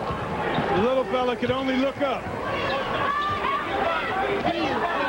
7 second-half points for Hamilton, 16 on the game. Holloway got around Colin Charles, but Minlin helped out. Wayne Jordan there for the putback. First points for the sophomore out of Manhattan Center High School in the city. The St. John's lead back to 7.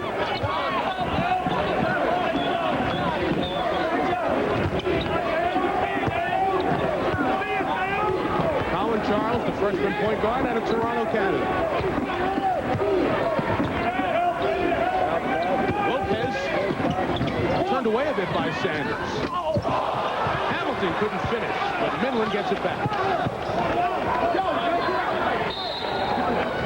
Fran Fraschilla takes a 20-second timeout.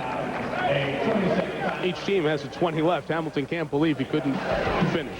Well, he gets another chance 1 week from today. The AT&T Big East Tournament. ESPN and ESPN2 brings you tip-to-trophy coverage. Every game, every minute, every foul, every turnover, every basket that's made, man? You got it. How about that? Coming up on the networks. If it started today, that is the seeding, and those 5 first-round games are played on Wednesday, starting with the 8-9 game at 11 a.m. in the morning on Wednesday. The importance of being one of the top 3 seeds, Clark, you don't have to play Wednesday. You just need 3 wins to win the tournament. And you made a good point in our meeting this morning talking about how everybody says this is a wide open tournament. But for a team that has to win 4 consecutive games, that becomes a tougher challenge, even though these teams are evenly matched. If you've got to go 4, fatigue could become a factor. I asked Fran Fraschilla about that. Can a team win 4 consecutive nights? And he said, yeah, I think so. I think the emotion would override the fatigue. But he said it would be tough. Charles a 3. They played soccer with it. Holloway comes away with it. And he'll go to the line. He backed Tariq Turner all the way in and forced the foul on the junior.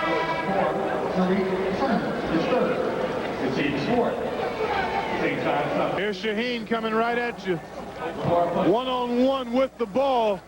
Knows he's got the advantage. Gets his body on Turner and draws the foul. But that was one of the best times to be out on the court, Mike.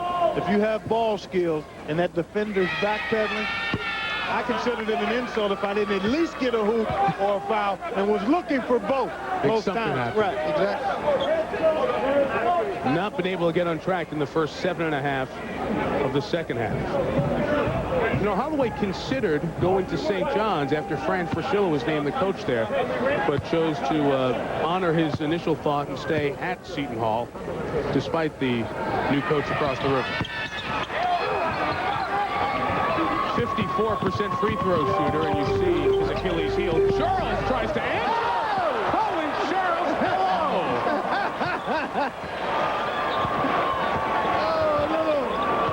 Little show and tell. You know Holloway wants to take him. A 3 for Shaheen. Postel threw it away. I think Yablonsky got in his way. Sanders. Line drive 3 for Lavelle Sanders in double digits with 12. And we're getting up and down as LeVar Postel picks up his first field goal. And the basket's coming easier for St. John's, and therefore their intensity at the defensive end remains at a higher level than Seton Hall. Seton Hall having to work so hard for their opportunities, everything pretty much on the perimeter, and as a result, that deflates you a little bit at the defensive end. That was off the head of a St. John's player, so it will stay with the Hall. Official timeout. Colin Charles out of Canada. He went north of the border for this shot. Red Storm by 8. The engineers of the Pontiac Grand Am make excitement a standard feature, right down to the exhaust system. they've designed it of stainless steel, not common metal. So instead of being rust-prone, it stays rust-proof. Everything on a Grand Am is built to be driven quite hard, which may explain why it's driven quite often. Grand Am, built for kicks, built for keeps. Polished brass has always had one problem, until now. Delta introduces Brilliance, the extraordinary new polished brass finish that's guaranteed to shine for life. New Brilliance from Delta, the faucet.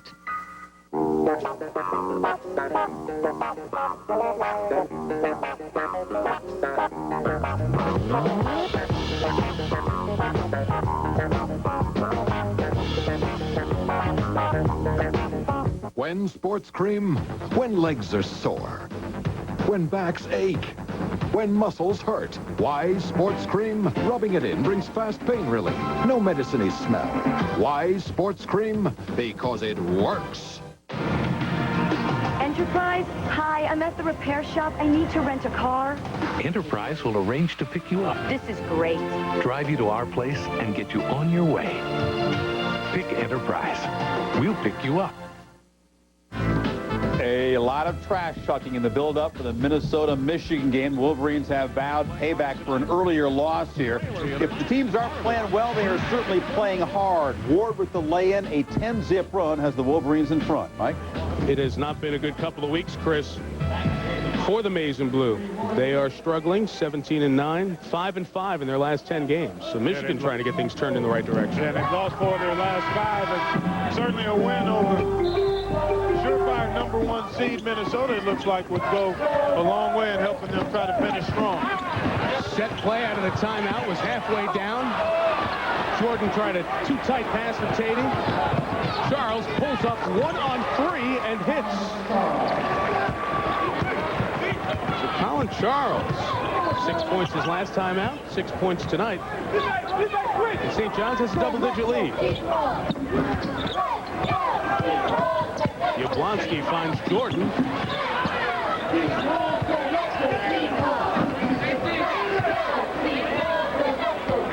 A lot of minutes for Yablonski, part of what Clark said earlier, perhaps, just getting Holloway a rest. He's played so many minutes. Hamilton kept it alive. Charles just wants to score right now. He certainly does. He's really pushing the ball up the court. Sanders pull up 3. You can't get away from Seton Hall because of that three-point shooting ability, particularly with Sanders and Holloway. Excuse me, Mike, but that's why it's important that St. John's, even though they can get quick shots early, they need to be a little more selective and not take really quick shots if it's not the best shot available in a particular possession. Nice entry to Hamilton, denied inside by Jordan. Sanders feeling it. Oh, nice take by Lavelle Sanders. That is what you call the 3P move. Pausing, parking, then put him away.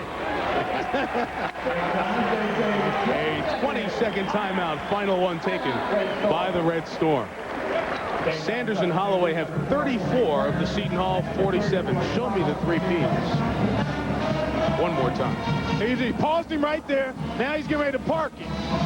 And then the hoop is to put him away. You hadn't heard that one, huh? No, I like that one. I like that one. All that from Sanders, and consider this. Tomorrow he goes to see a specialist about a groin injury that has bothered him all year. He's going to keep playing through the end of the season. He just wants to find out what the best way to treat it will be when all is said and done. The junior out of Brooklyn, New York, who went to Jamaica High School. Sanders and Holloway. I mentioned they have 34 of the Seton Hall 47. That is as scripted as far as this team has been all season. And that also wears you down, too. You talk about the big minutes that Holloway has played, but when you have to carry so much of the load night in and night out, that adds to the burden. Mentally as well? Exactly, no question. Lopez, who hasn't seen the ball for a few minutes. Katie knocked him away. Seton Hall can get it down to 3 or 2. 2 Ute. Holloway had a shot had he caught it cleanly. Nova getting a little closer. This is where St. John's needs to go inside. Zendon Hamilton has a huge advantage in there. They need to try to get it to him inside for a hoop or maybe a foul. It's Hardy. I think Holloway may have gotten a piece of that entry. Sanders fouled and held on the outside. Well, in the first half, it was Holloway. In the second half, it's been Sanders for Seton. Take a look at Hamilton now. He doesn't keep his body on this defender long enough. See, he's reaching for the ball, didn't keep his body in that defender. And then the pass had too much air in it. When the low post guy is fighting with his lower body, you've got to rifle a direct pass to his target hand. Oh, Sanders got free inside. That's the third time tonight that Seton Hall has scored right off an inbounds play. Holloway a foul out at midcourt. It'll be his third. You know Fran Fraschilla is not happy that on another inbounds play, Seton Hall got a cheap two. Yeah, those are those scoring opportunities you just don't want to give up. I mean, a team gets, 4, 5, 6 points off inbounds plays. I mean, that's a killer. Those are points you aren't looking to give up defensively. Colin Charles, freshman. Shaheen Holloway, freshman. The Hall deficit wants 10. It's 3 for the moment, but Hamilton will go to the line to try to push it back out. You mentioned Hamilton and his play on the block down there. He looks exactly the same in upper body as he did last year. He's got a little more definition, but you're right. He is still quite lean, doing a nice job slithering inside there to draw the foul. But I think he's got a little more tone, a little more definition there. And some guys, their body frame just won't allow them to comfortably put on weight. And you've always got to be careful. Basketball is a game certainly of strength, but it's a game of endurance and quickness as well as strength. And you never want to sacrifice the quickness part of it just to have ball. And that's that old mentality. I see a guy who's 6'11", bulk up, get bigger. Oh, bulk sure. up, get bigger. You've seen it happen, and guys end up hurting themselves.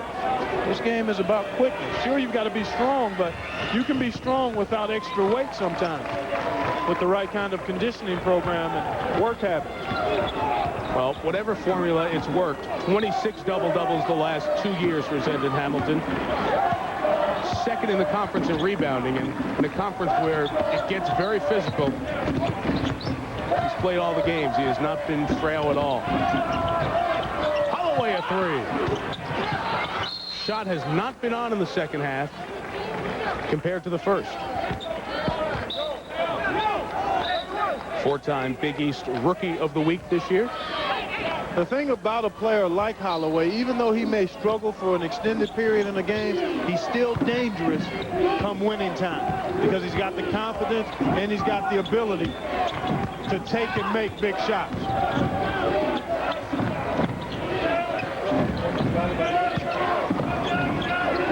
Tyrone Grant is just shoving through people. He's setting major league screens, and now he has the ball. Hamilton double team, travel. The Seton Hall defense putting a cape around the big guy. It's been tough getting it inside. Some defense has helped the Hall get back in this one. Your family. You'd give your life for them. But that's not what they want. They just want you to stay healthy. But high cholesterol could put you at risk of a first heart attack, even if you have no signs of heart problems. And the fact is, about 1/3 don't survive their first heart attack. Call 1-800-PREVENT to find out about treatment plans that could help you cut your chances of a first heart attack and live a longer, healthier life. Call your doctor or 1-800-PREVENT now from Bristol-Myers Squibb. The Wall Street Journal keeps you on the cutting edge with news and insights that can affect you personally and professionally. Subscribe now and have the Journal delivered to your home or office.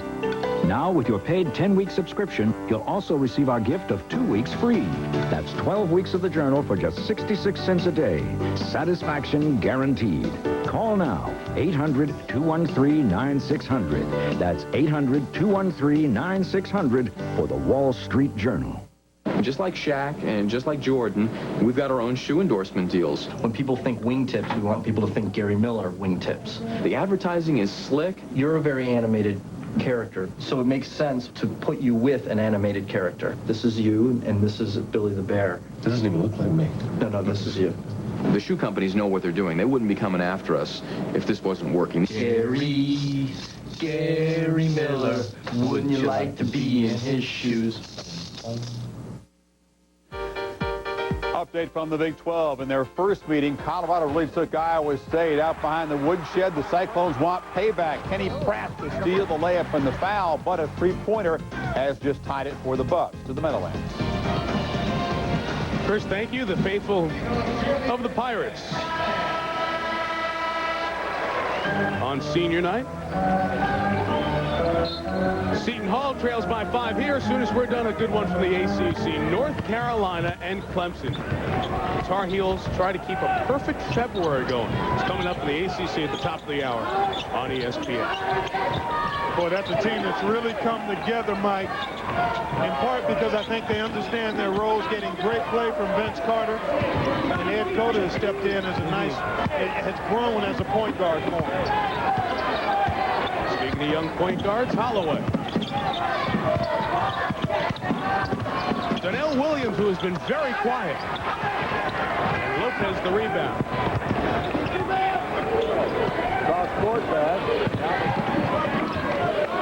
Lopez an NBA three. Hamilton kept it alive nicely. It's going up.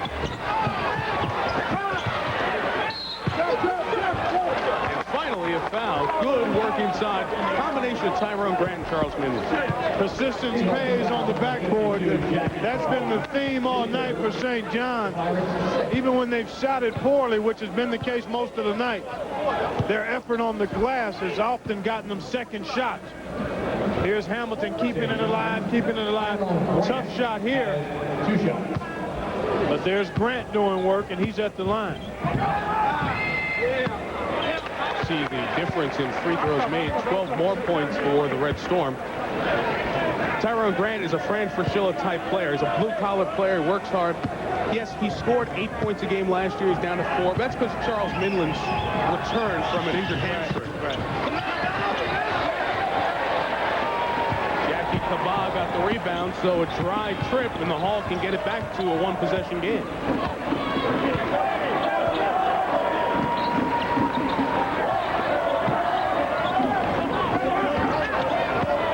Williams trying to set Sanders free, and Williams got it right back. Sanders. So the shot clock now with Holloway and his hands on the ball. Lavelle Sanders. They look like line drives that aren't going to get over the rim, but he has 22, and it's a two-point game. He's been tremendous this half, picking up for the struggles of Shaheen Holloway.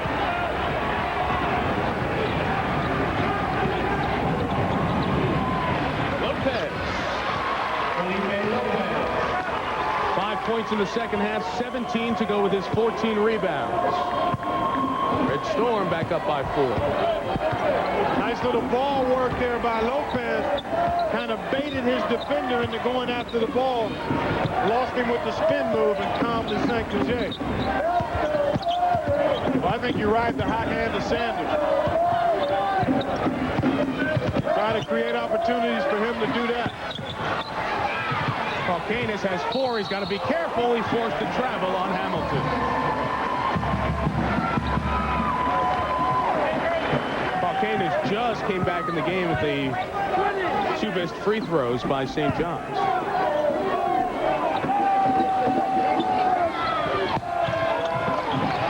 There's Hamilton shuffling the feet.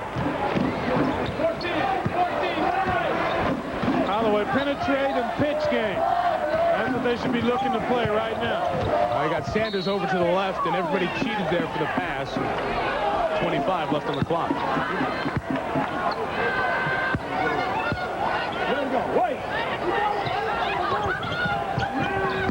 Sanders off another inbounds.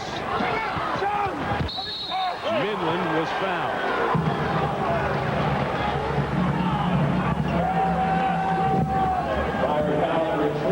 Villanova, as Chris tipped you off to, West Virginia has blown some leads, especially in Morgantown.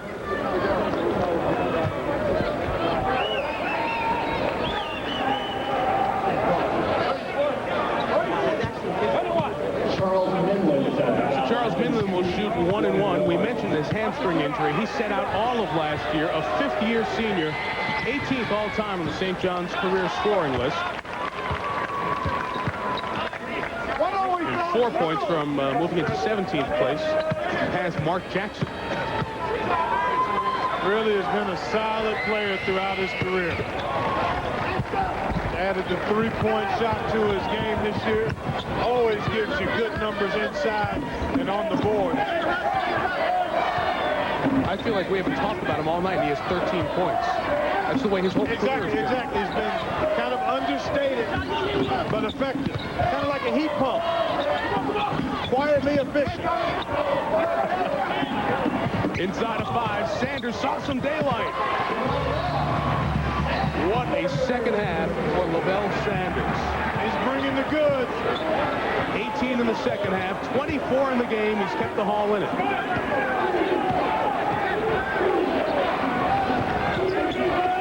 Matter of fact, he has 18 of Seton Hall's 22 in this half. Lopez felt like he could get around Caucanis. Grant and the foul. Tyrone Grant. Good job cleaning up.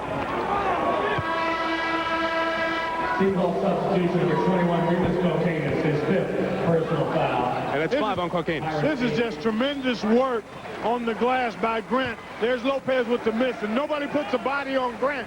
Right to the front of the rim he goes. Hoop and harm.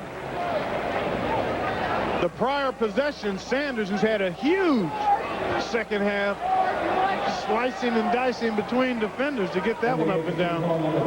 Boy, you look at him and Shaheen Holloway, and their ability both to shoot the three and penetrate creates problems for other teams' guards as you look at Caucanis. Disappointing night for Remus, who had 6 points, caught fire for a couple of minutes, hit 2 consecutive field goals, but pointless in the second half. Thankfully for Seton Hall, Lavelle Sanders has kept the team alive. 1 for Grant, and the Brooklyn native has increased the St. John's lead to 6. He'll take a seat as Tariq Turner comes in. Well, you wonder now, Seton Hall's been fighting throughout this second half to stay tight, They've done it primarily on the shoulders of Sanders, basically with perimeter stuff. St. John's, on the other hand, stuff in the paint, second shots, free throws. You don't know. You just wonder if Seton Hall has enough left to make it happen from the perimeter when St. John's is able to do it in an easier fashion. I guess Lavelle said, big fella, we got enough. Lavelle Sanders has 21 of the 25 for Seton Hall in this half. He has 27 for the game, coming off a 30 that he scored against West Virginia here in the Meadowlands on Saturday. 22nd time out, Seton Hall. He lulls his defender to sleep. Lopez not aggressive enough in getting out to him, and then immediately they want the timeout.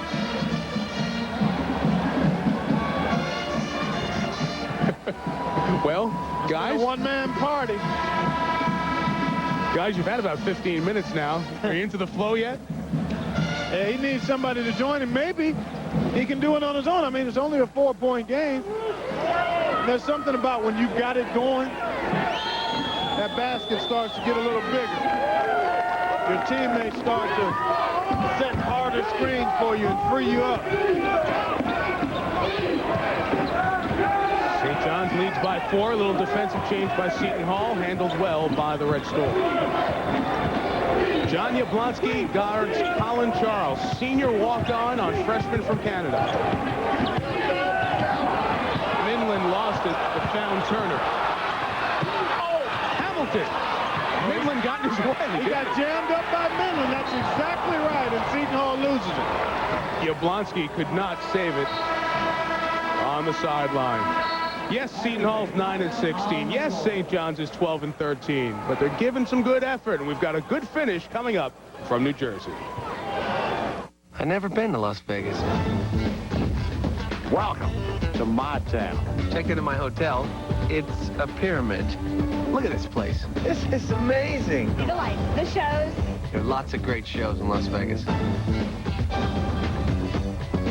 I found out a new code. 24/7. It's 24 hours a day, 7 days a week. And they're not kidding. Never sleep. Totally amazing.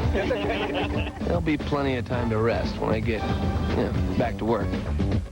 Life is empty, torturous, I yearn wanting more. wanting more. There's a burning from within. Here's a tip. Eat something. I recommend the new Extreme Carvers from Boston Market, like the chicken cheesesteak. Juicy, slow-roasted chicken, peppers, and onions smothered in 4 ooey-gooey cheeses. Now get a free side and a free drink when you buy an Extreme Chicken Cheesesteak, only at Boston Market. Well, that burning from within, it's called hunger.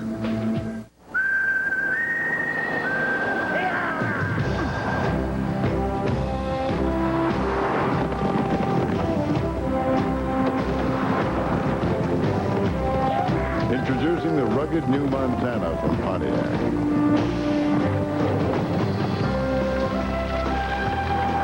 It's the only minivan with seating for 8. Life is more exciting in Montana. Pick you boys up same time tomorrow.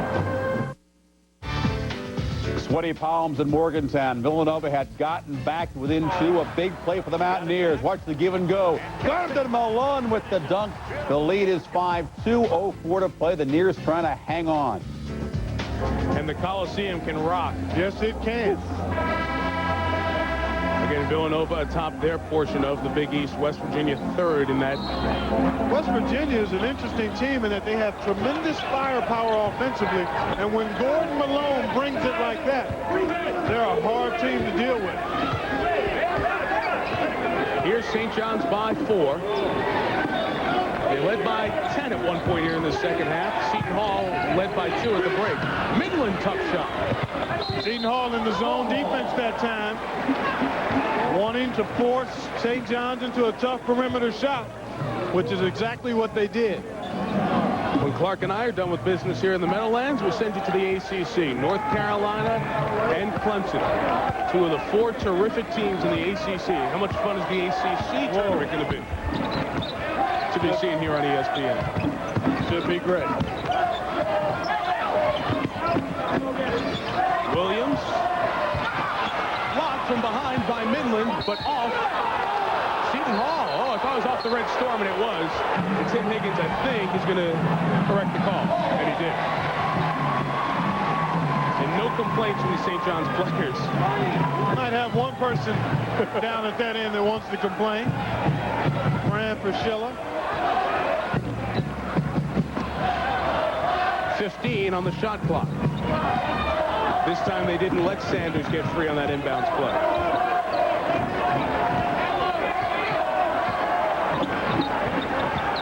One four, makes some space for Holloway's 3.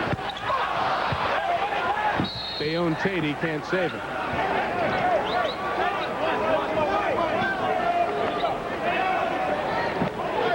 Reminder, Friday night, 8:30 Eastern, ESPN's Emmy Award-winning Outside the Lines at 8:30 Eastern. Bob Lee, joined by Reverend Jesse Jackson, Breaking the Line. Jackie Robinson's 50th anniversary of breaking the color barrier. A special edition of Outside the Lines at 8:30 Eastern, followed by special town meeting hosted by ABC's Ted Koppel. Make sure you're with us Friday night on ESPN. Hamilton lost it. Holloway may have gotten a piece. All still down 4. Yablonski, the senior. Same team. Oh, nearly a disastrous turnover.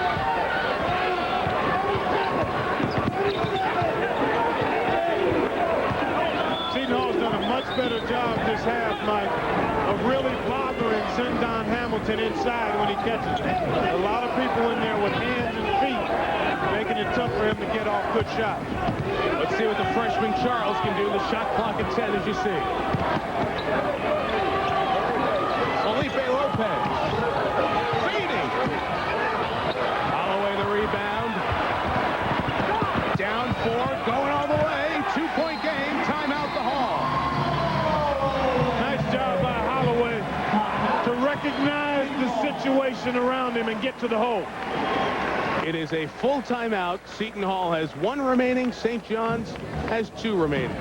The Red Storm lead the Pirates, but just by 2 can Holloway and company come up with the victory at home. Our race commemorates Sir Whitmore's ill-fated expedition to the North Pole. He was told he would have better grip with wide snowshoes, but he insisted on thin. He learned a hard lesson. Wider is better. Introducing the new Wide Track Grand Prix. Its wheels are set wide for better grip to make tracks in any weather. The spirit still calls. The new Wide Track Grand Prix from Pontiac. Wider is better. 5 minutes, Eva. Okay, you ready? You look great. Couldn't do without you, Ray. Especially after... That's what I'm here for, huh? A few weeks ago, I was getting Eva ready for her close-up when I noticed something. Dandruff. So I told her about Head & Shoulders. The regular shampoos just rinse flakes away so they can come back. Head & Shoulders helps prevent flakes from even forming. You see the difference? Mark, you look beautiful. Head & Shoulders, because great hair can't have flakes. After an 0-3 start in the ACC, North Carolina has run off 6 consecutive conference wins. Tonight, the number 8 Tar Heels focus on number 12 Clemson coming up next. Mike Patrick and Dick Vitale settled in South Carolina. Should be a good one when we get there after 77 seconds of playing time. So there's the situation, the arrow to the Hall. St. John's has a foul to give.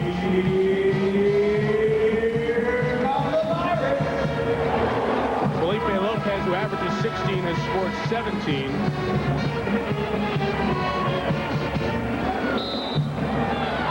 It's all about execution now, Mike. Sometimes we try to get complicated and break it down. Who's going to make plays at winning time? Midland. Oh, he went all the way to the hoop. That's a play being made by a senior through a good attack of full court pressure. Anytime you press full court, I don't care when it is in the game, you should be thinking about going to the hole and scoring the basketball. Devastating turnover for Seton Hall, and George Blaney cannot believe that Lavelle Sanders was not held by Lopez. It looks like he was. Trying to give the quick foul with a steal by Yablonski. Let's see. They said he was on the sideline as he forced the turnover. No, the foul first on Yablonski.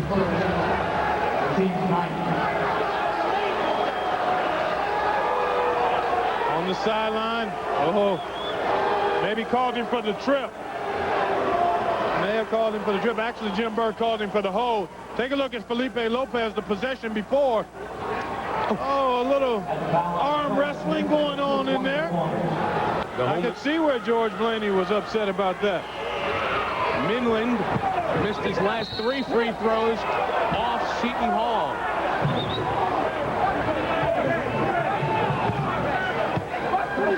.8 two-possession game. Next foul is the 2-shot variety of Seton Hall commits one. The senior Yablonski.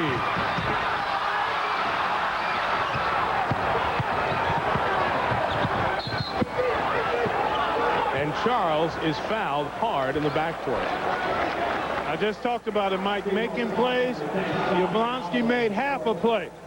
Because he makes that basket, the whole complexion of the game changes.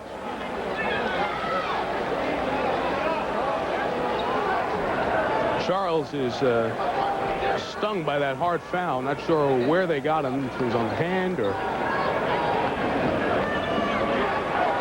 anywhere.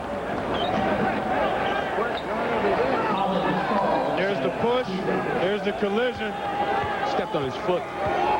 Yablonski trying to hustle and make another steal. So big free throws for the freshman Colin Charles, a 61% shooter. Fran Fraschilla said Colin Charles is like a punt returner. Sometimes he'll do a Desmond for you, get the touchdown, and sometimes he'll fumble. You got to live with both, though. Made them both. Timeout, St. John. Fran Fraschilla takes a timeout. Each team has one remaining. St. John's by 6. Still a 2-possession game, and Lavelle Sanders has equaled his career high with 6 3-pointers tonight, so it's not over just yet. What if your car slips off the road in Slippery Rock? Or you need the name of a mechanic in Mechanicsville? Well, if your car is insured by State Farm, just look up the local State Farm agent. Almost anywhere you travel, whether it's a big metropolis or just a little one, a good neighbor is always nearby to help. So if your car gets stolen in Thief River Falls, or you have some trouble in Paradise, hey, don't worry about it. State Farm is there. Welcome to the MMX Technology Department at Intel, where highly trained professionals are engaged in the extremely precise process of adding fun to the Pentium processor. Intel MMX Technology. It will make your multimedia dance.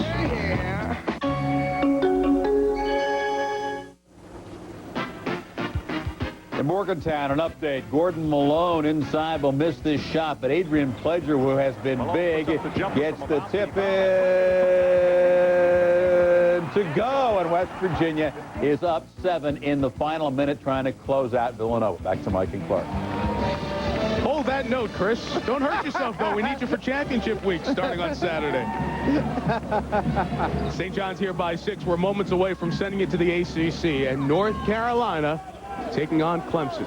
Mike Patrick, Dick Vitale standing by for that one.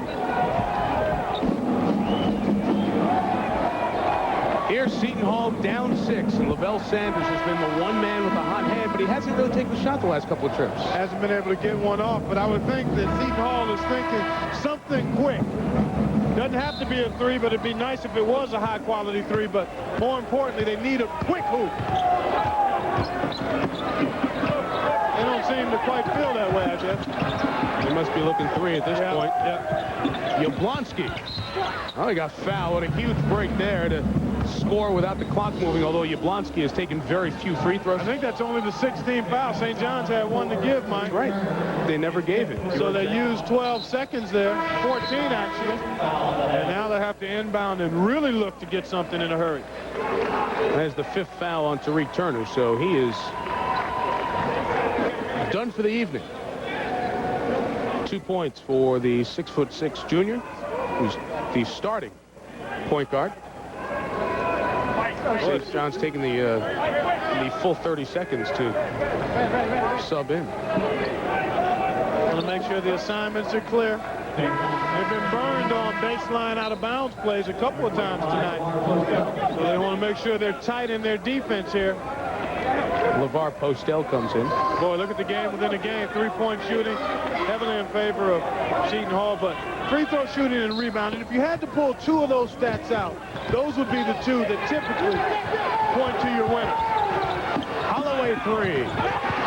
And the timeout is the final one for Seton Hall. Still a pulse for the Pirates with 18 seconds to go. Seton Hall still alive. Back to the end of the minute. It's the House of Jacks, the store for men where you get 2 fine quality suits for the price of 1 and a big selection of everything for men, from dress shirts and ties to sportswear. My son lives in White Plains. I live in Smithtown. We come to Jack's for all our clothes. The clothes are quality clothes. Every time I come here, I buy more than I plan on buying. There's over 4,000 suits and sizes for the regular, athletic, big and tall man, portly and cadet, at the House of Jacks. That's why men come back to Jack's for over 37 years, the original 2-for-1 suit store. It's worth the trip from anywhere. Ask your neighbor about P.C. Richard. P.C. Richard is like a family tradition. They have a good program in training their salespeople. Very personable. Professional. They knew their merchandise. What I like about it best is the salespeople. Very, very conscientious. He knew what we were looking for. It was just a matter of finding the exact model. As a customer, I was treated with respect. We felt comfortable with the guy. We were treated very well here. It's more than just a name. It's a reputation. Mike Tirico, Clark Kellogg, back in the Meadowlands of New Jersey. We talked about the matchup coming in the backcourt of Holloway and Sanders against the front court of St. John's. Holloway and Sanders have scored 49 points tonight. Hamilton, Lopez, and Minland have scored 49 points tonight. Well, they played out just as we expected, to the strengths of both teams. St. John's has been able to do it because they've dominated the glass and gotten to the free throw line in a huge way.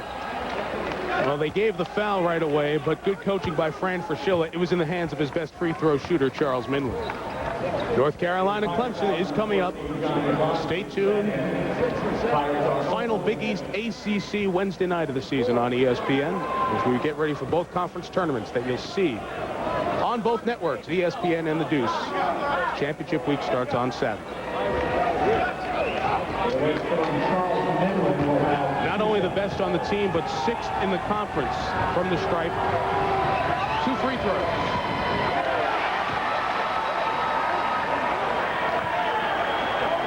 And the advantage of the double bonus. Seton Hall, no timeouts.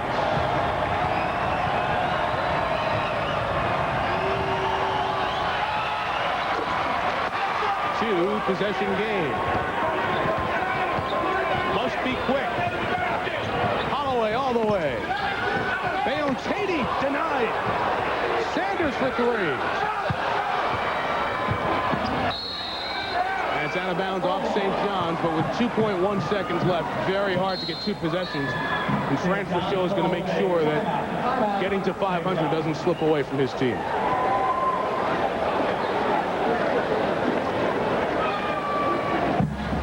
So it is Seton Hall ball, but it would take a major league miracle. We're in the car business, not the document business.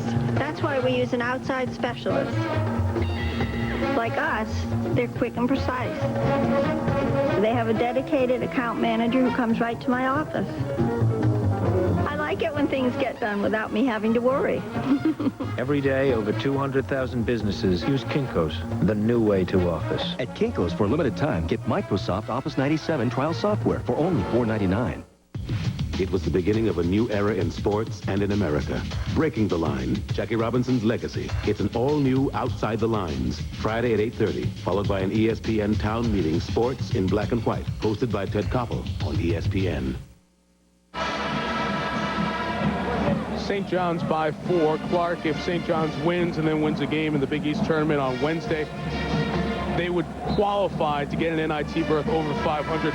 It sounds somewhat hollow for a school that has been to the postseason 29 straight years and now is in a drought 2 of the last 3 years without a postseason berth. But the point you just made, being in a drought, it's important for Fran, for this program, for the players to have a sense of some success at the end of the year in terms of maybe some postseason play. So in position to do that with a win in the first round of the Big East tournament. And you got to go in small steps.